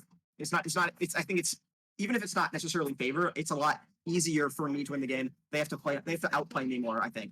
Yeah, and we saw in the second game how Teferi Time Raveler not only being able to shut down Cascade, but also being able to interact with like Leyline of the Void. Yeah. I mean, obviously, yeah, and Stony Silence too, but even that in that game, we just saw Aquino trying to, scrap together some damage, and you just being able to like outclass him with Urza Saga and Gigantha even coming up at some point. I think it's probably the best Urza Saga deck. Now, the way they changed the way the hammer was built since Laris got banned. I think there's no deck can make consistently larger constructs because Academy Manufacturer adding one by itself and 3 more into my activate, like it's just insane. Yeah. It very quickly gets to 10 power, and once it's at 10 power, it's just almost impossible for any deck to kill without path. In game 1, putting Aquino in that awkward grief situation where you have 2 creatures in hand and then an unearth, prizing him into taking that unearth. So definitely, I mean, the last game we saw in round 1 and then this game, it's looked really good so far. So I'm excited to see. I think the deck's criminally underplayed. I think people like look at it as another spike brew. And I've played a lot of spike decks that weren't very good. Like the Frasta deck I put together, and it's kind of a mess. I think you have to be as lucky as Spike to play that one. But this one I think it's really underrated. Except for 1 week when I just got paired into like Tron, Mono Black, big meta decks are kind of hard. But every other week I've had a positive record. I got first 2 weeks in a row with it, so it's pretty.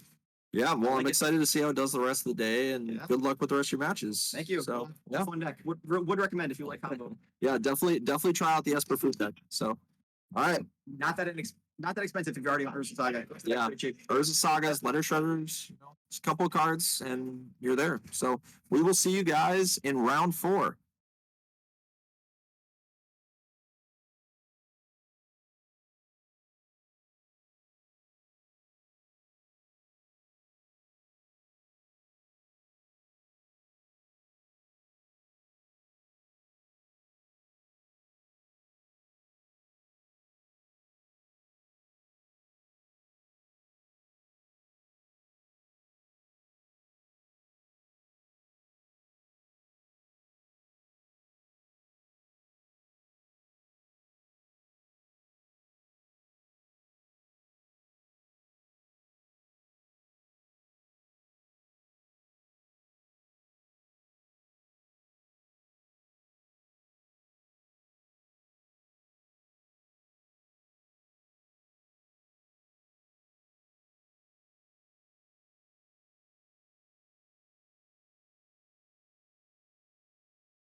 All right, welcome back to round 4 coverage, live coverage of MTG Modern Mondays at Chupacabra Games. And for round 4, we're going to have James again here on the 4-color Delerium Yorion control deck. Just keep adding card names to that deck name and, you know, super fun to say. And we have Zach on the other side, both XO here, 3-0 on tonight. Not entirely sure what Zach's playing. I know Zach definitely an avid Cascade player. Sometimes he'll show up with control, so we will see what he'll be on for the evening.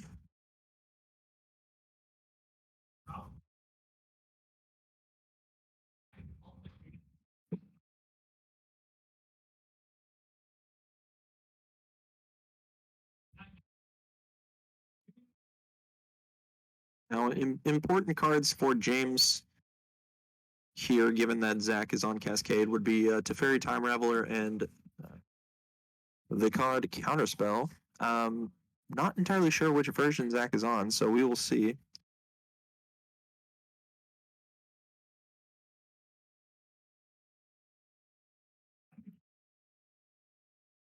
Once we get Zach's deck name up here, we will start our channel prediction, and you can put your channel points to see who will take down round 4. All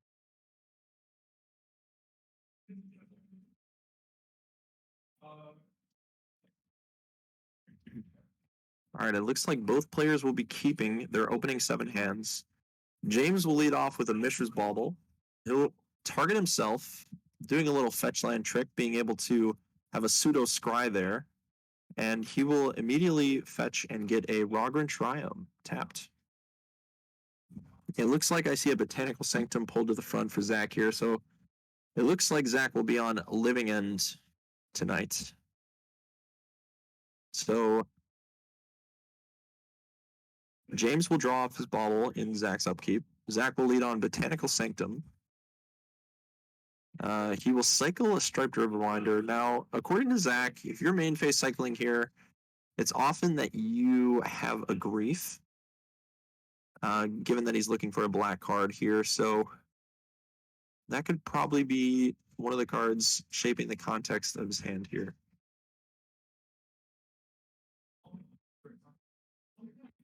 Now, James untapping, thinking here about what play he wants to make.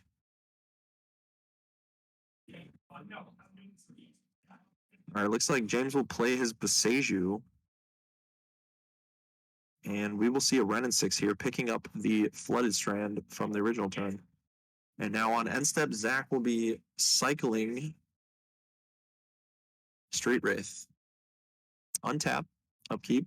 He'll make a draw. Steam Vents pulled to the front here, but yep, just as I suspected, it looks like Grief will be cast. We will see a hand with Teferi, Dress Down, Omnath, and Expressive Iteration and 2 Flooded Strands. So given that Teferi interacts not profitably for Zach, Zach will be taking that Teferi.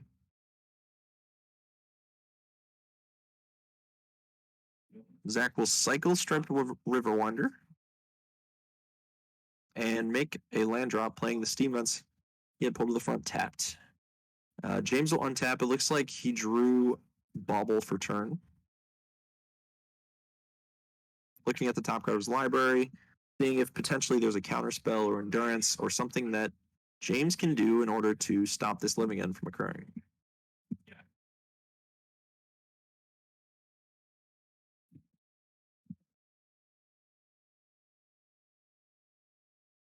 All right, it looks like James does not like that card on top of his library, so he's going to fetch for a Snow-Covered Island.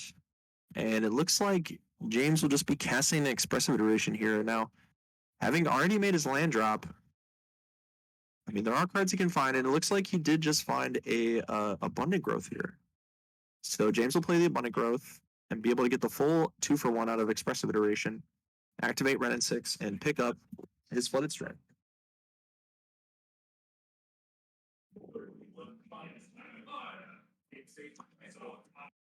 All right, Zach will shock in a land here, going down to 16.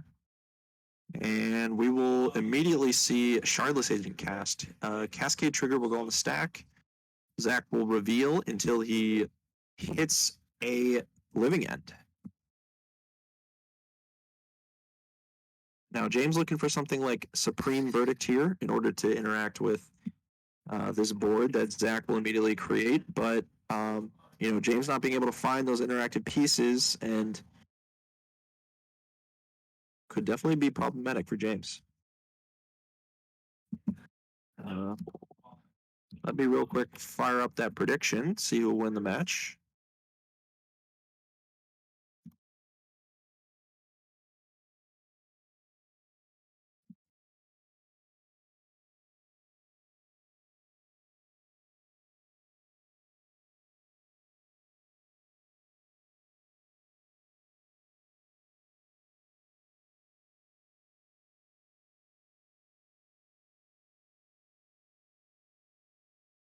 All right, and it looks like Zach will quickly take game one here. And not having a fast Living End and not being able to actually interact with it in a profitable way here for James has caused a quick game win for Zach here. So I think we'll go to the sideboard and we'll see some amount of Chalice of the Voids and Endurances coming in for James. All while Zach will probably be bringing in cards like Foundation Breaker. Other ones include maybe potentially Leyline of Sanctity to dodge Endurance. Certain cards that will interact with James's hate pieces and prevent him from stopping Zach. So it was a quick game one.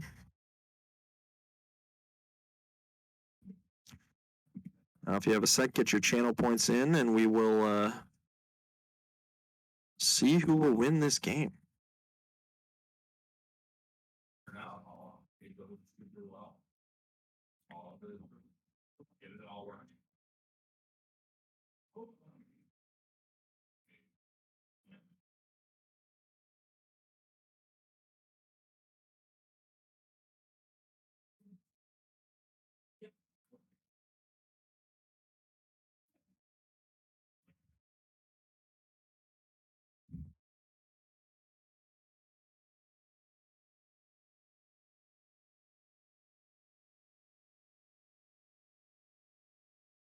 Could be some quick matches here, given that this Living End deck is rather potent at winning the game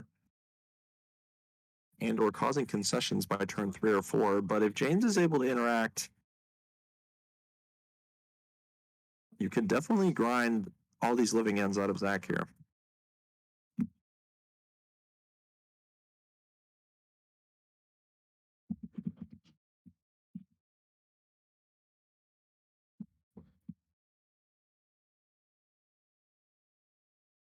Definitely quite a bit of cards coming in for James. Given that he's a Yorion deck, he will definitely need access to as many cards as possible in order to deal with these.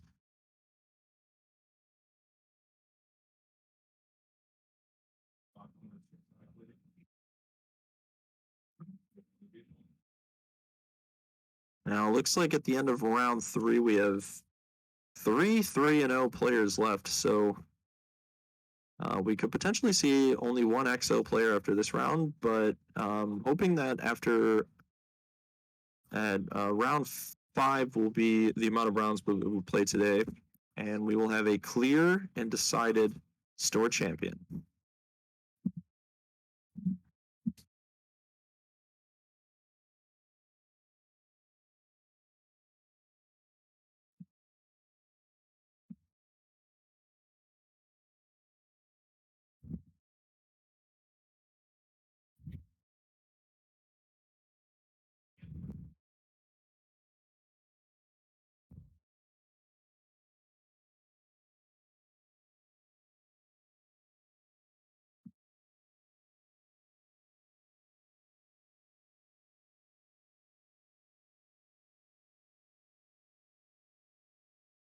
Be interesting to see if Zach is on the 4th Living End in the sideboard tech. I know a lot of living in players have been adapting that as just ways to grind through some of these heavily interactive decks. This could potentially be a matchup where he may want that, given that, you know, James plays Endurance and has cards that can reset his graveyard in response to living ends being activated. So that could be something that comes up if Zach is indeed on that tech for tonight. But we will see how James's draws line up here.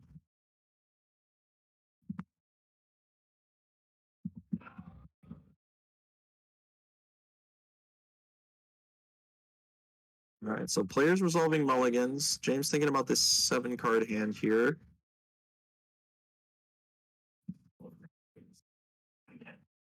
Zach up 1-0 to a quick game 1.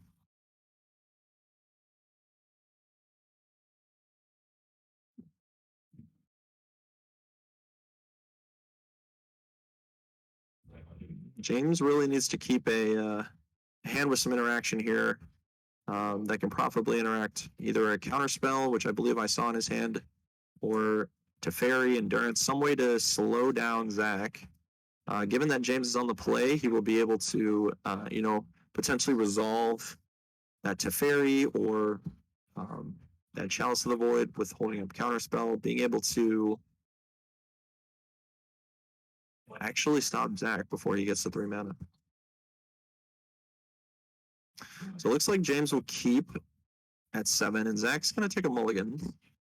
Probably either looking for, this deck is unlike Rhinos, has a much more need for a critical mass of cards, as you need cyclers and post-board at least one interactive piece in order to fight through some of the hate that's going to come out.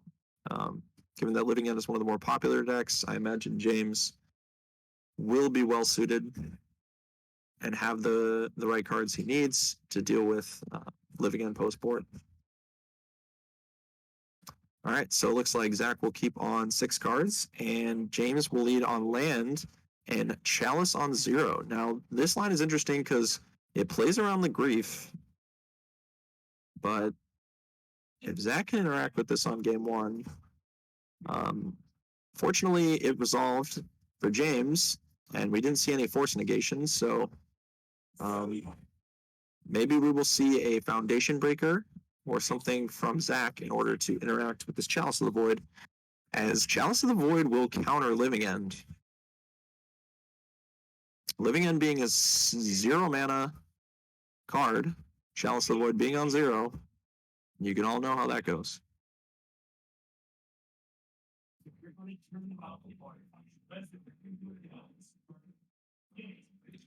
All right, James fetching an end step after Zach fetch and shocked in Breeding Pool and cycled Stripe Riverwinder, similarly making that play of assumingly having a grief in hand.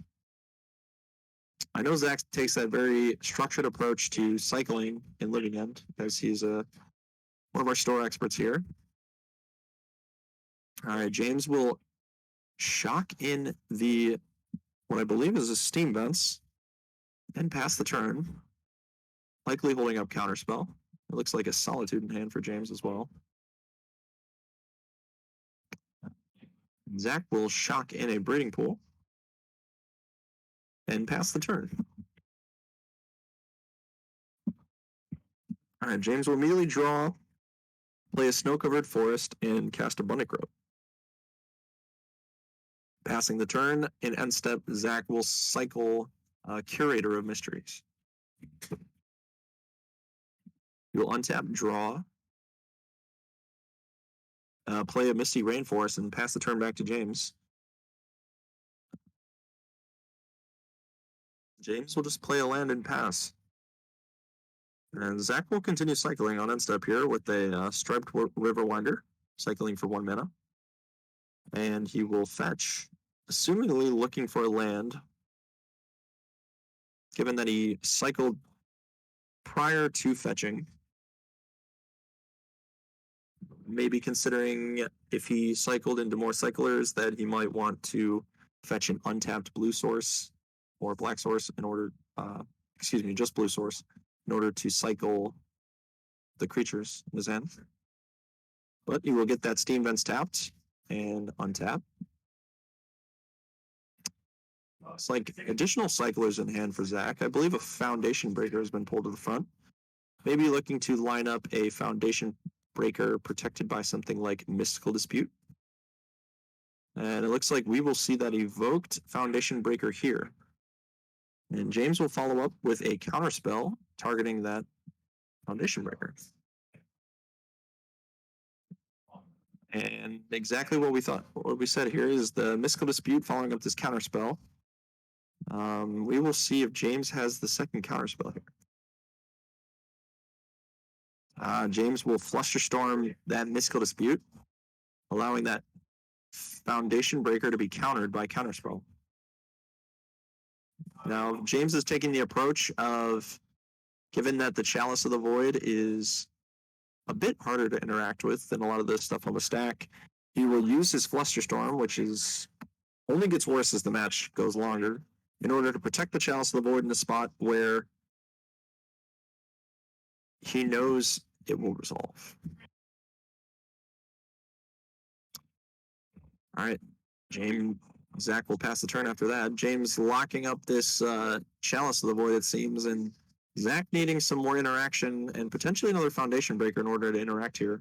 Could potentially also have access to Force of Vigor, is a card that Living End sometimes plays in order to deal with these chalices. But James will just fetch for a land and then pick up Yorion, leaving up 2 mana, potentially bluffing counterspell here, or actually having a counterspell here. Passing back over to Zach. So Zach has some work to do to get rid of this chalice, in addition to resolving the cascade spells that he has. He will cycle the Curator of Mysteries, looking for additional interaction.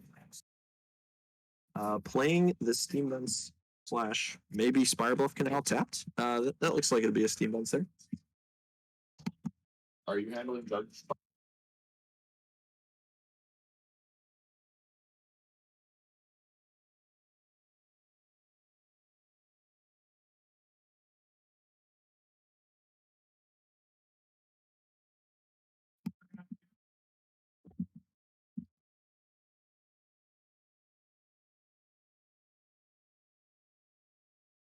All right, so James will untap and draw.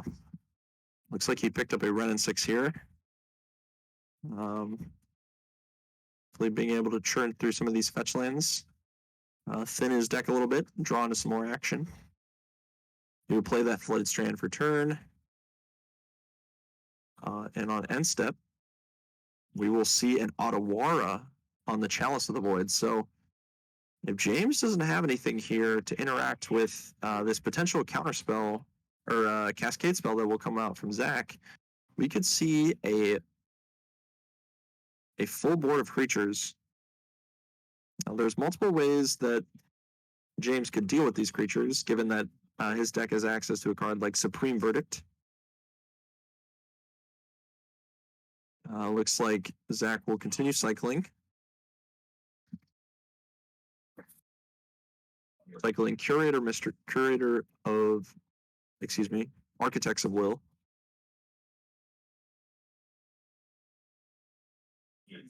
I do see a Violent Outburst there in hand for Zach. Maybe potentially wanting to protect from something like Force Negation, or protect it with something like Force Negation, given that he's doing this now in James's upkeep.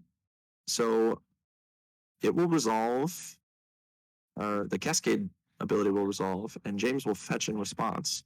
It looks like Living End on the stack, and we'll see if James has anything to interact with him here. Potentially Endurance, Counterspell are options for James. And there will be a counterspell here. We will see if Zach will have this Force Negation. Nope. It looks like Living End will be countered, and James will be able to take his draw.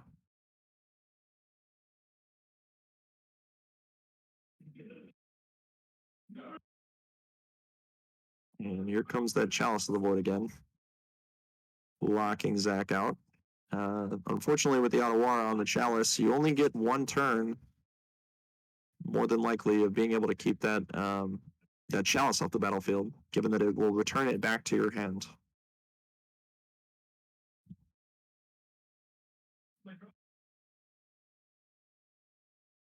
James continuing to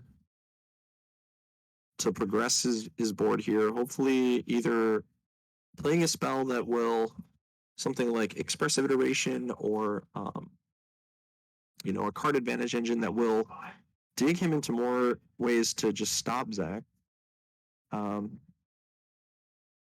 Now James is taking the approach of testing how many fetchable lands are in Zach's deck, cutting Zach off of his red mana here.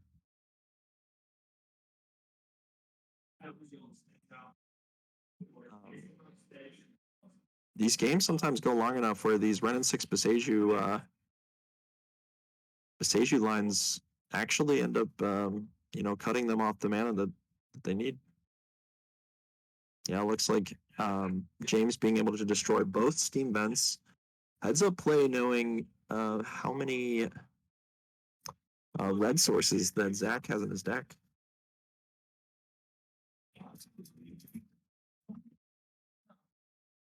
All right, Zach will untap, having to face down this Chalice of the Void, in addition to not having any red mana. So turning off cards like Violent Outburst, very important that James saw this heads up play. And Zach will just play a land and pass the turn. Or not even play a land, he'll just pass the turn.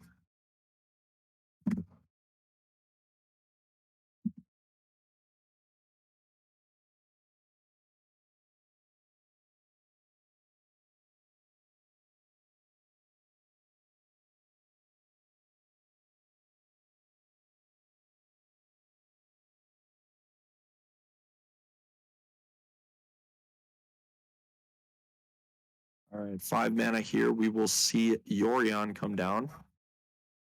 And Zach will attempt to hardcast Subtlety in order to stem the bleeding a bit.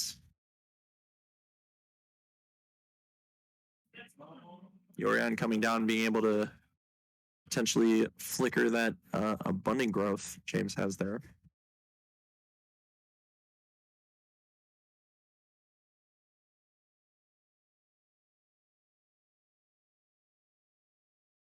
James fanning out his Delerium. Activating Ren, picking up the Beseju. And he will fetch with the Misty Rainforest and continue to Beseju Zach off of his lands. And Zach failing to find an additional source of mana, so not looking great for Zach here. Zach looking for something like Foundation Breaker again, in addition to, if the only Cascaders in his hand are Violent Outburst, a Spire Bluff Canal, as that is not a land that you can get off of Beseju targeting your land. But it looks like Zach will just be casting Shardless Agent directly into Chalice of the Void, probably just to get some material on the board.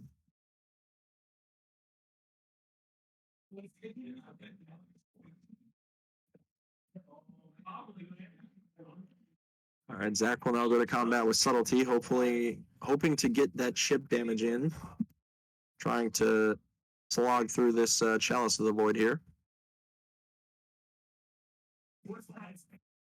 But that won't last very long, as James will resolve an Omnath, which will, following this Windswept Heath being played, will gain him 4 life and create additional mana for him to use. And Zach will just scoop it up after that. So being able to, James having to have multiple pieces of interaction between Chalice of the Void, Counterspell, and Flusterstorm. 3 points of interaction that needed to fight through Zach's Cascade spells there. So, it's this Living End deck definitely has a ton of resiliency. It's just a matter of how you can line up, your Chalice and your counter spells in order to stop them. So Zach being on the play now again here will will definitely be beneficial for him. As you know, he could potentially, if James goes for that turn 1 Chalice of the Void play, he can potentially get a Foundation Breaker, cut in under a counter spell, and resolve a Cascade spell. But if James is heads up on the matchup, he'll know on the draw. You might consider playing that on turn 2. Looks like James not reaching for a sideboard here. Looks like he's pretty comfortable with his 75 or 80, excuse me. And Zach as well, presenting his deck. All right, so we were 1-1 here, round 4, going to the final game of the match. Players resolving mulligans.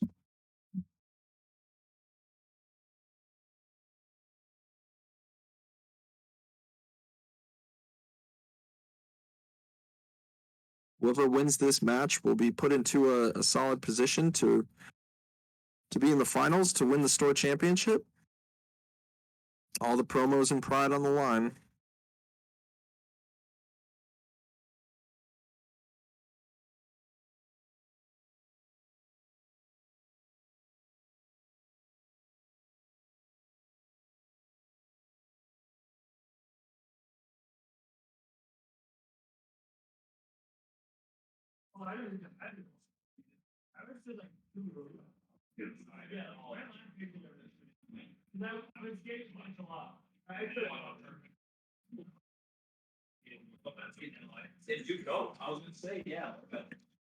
Definitely seeing a lot of living end and 4-color control here today. I think both these decks are very favored right now in the metagame.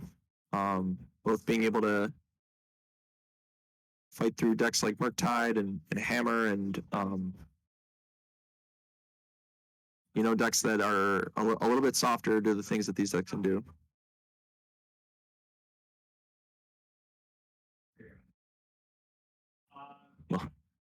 The goat is taking his leave. He'll let the others fight over it.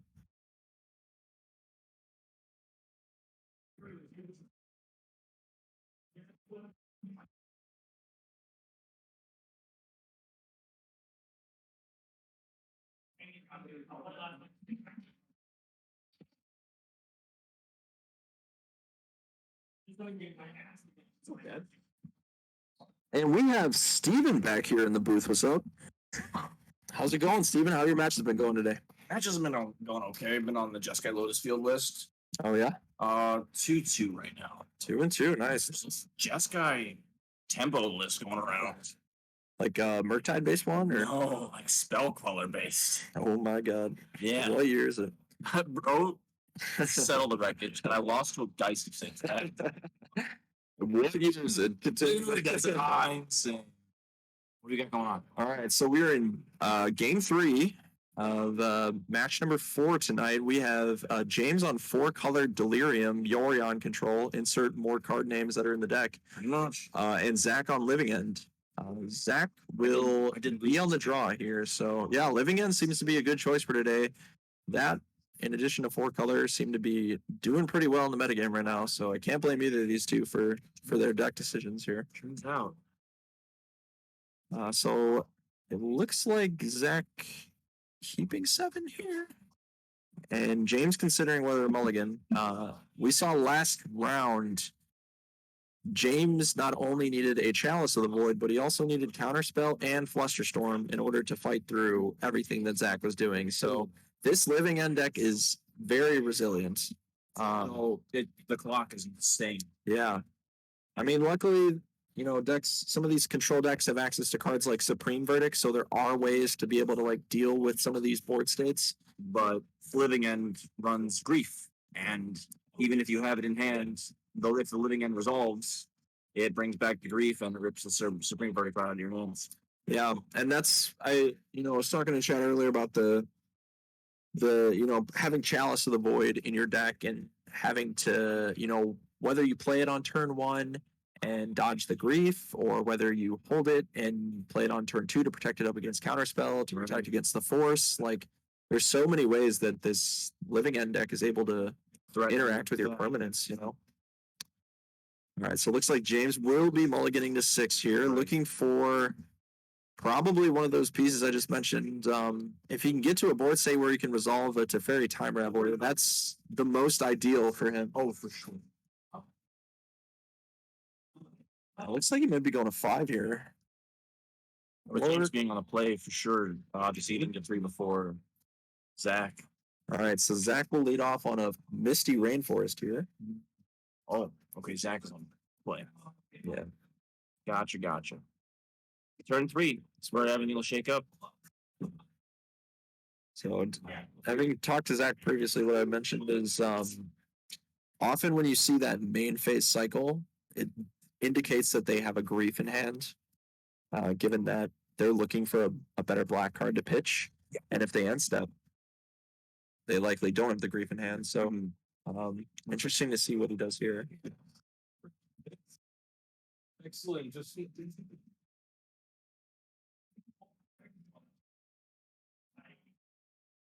All right, so we will see the cycle of Striped River Wander here and the passing of the turn. And James will fetch with what is likely going to be a snow-covered forest. Yeah. And get abundant growth. Yeah, anything to start getting that value out on as soon as possible. I mean, yeah, being able to dig into additional pieces, you know, fixing that mana so you can actually cast counterspell in turn 2 in a 4-color deck is extremely important here. Right, so that looks like a wooded foothills here from Zach. Breeding pool And then we'll pass here. Likely holding up some Turn from James. so we got the Chalice on 0. We got the Chalice on 0, potentially backed up by Counterspell here, and looks like Zach is pulling a Force Negation at the front. Yep. We will see if James has the Counterspell here. It looks like he does. He's pulling it to the front.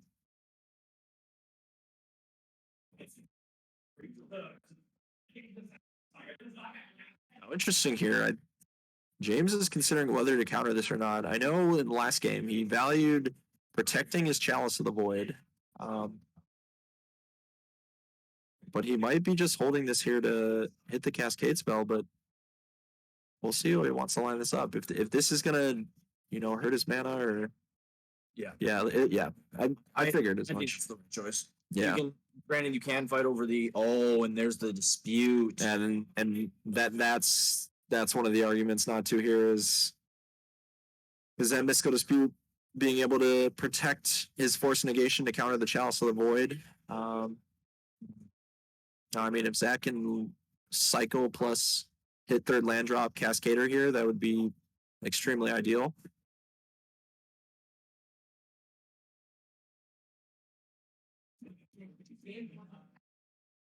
It does take a lot of cards out of Zach's hand, though. So Yeah. we'll see hopefully how he can refill. Maybe get to that 3rd land. And if that last card in his hand is a Cascader, looks like James is also down to 2 cards in hand. It looks like we'll just get what I believe is two creatures here off potential turn 3 living end. Which I mean, still good enough pressure. It looks like Zach does not have the Cascader. James will untap, play Ren and 6, and pick up this Scalding Tarn and play it immediately. It looks like he might get away with some time here. Maybe this Abundant Growth will be able to find him something that will interact with before Zach's able to hit this Cascade spell. But if Zach just fires off a Violent Outburst here, James could be in a little bit of trouble. Already down to 13. This mana base is not free, people. Turns out. Shock, fetch shocking all the time, especially with the Ren and 6. Yep. You only have so many basics. Yeah.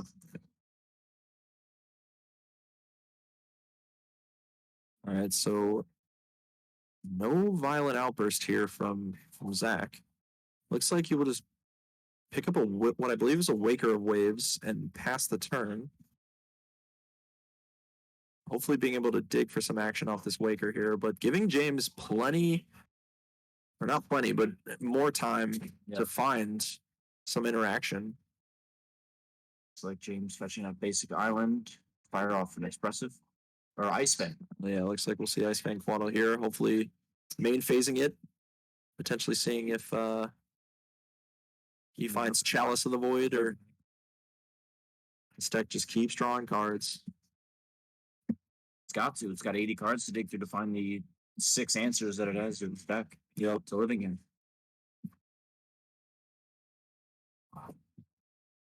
Zach still not finding that Cascader here. That must not have been a winter he drew.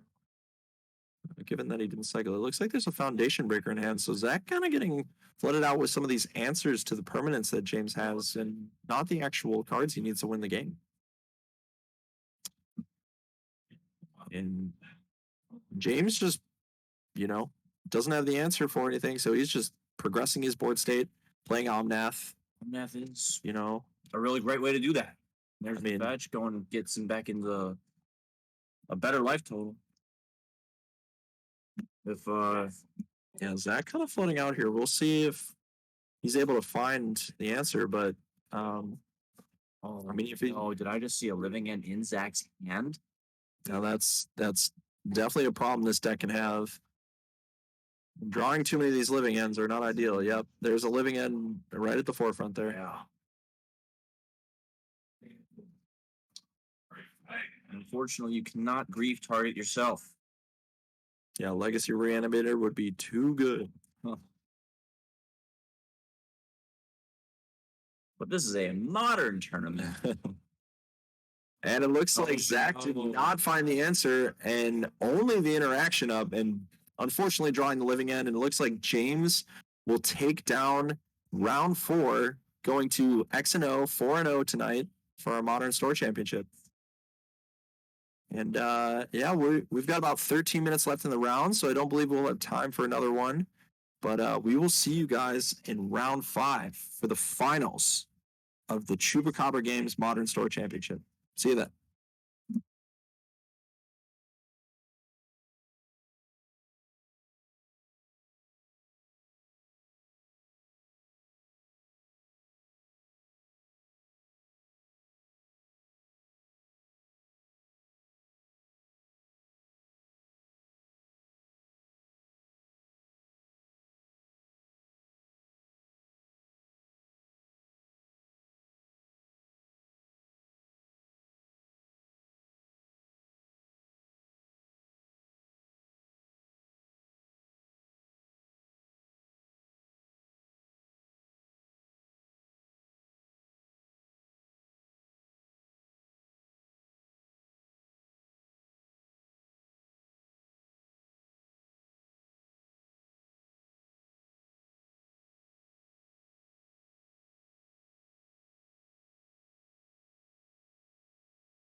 it looks like after the results of round 4, we have a clear winner. James Farina, who we had on our last round on 4-color control, won the entire store championship. So Zach on the right got second, and we had a clear X1 top 8. And as it is almost 10:30 tonight, we are going to be splitting top 8, and the winners will be ranked that way. So I just wanted to thank you guys for coming out and supporting the stream. And we will hope to see you guys next time. And that's all. Have a good night.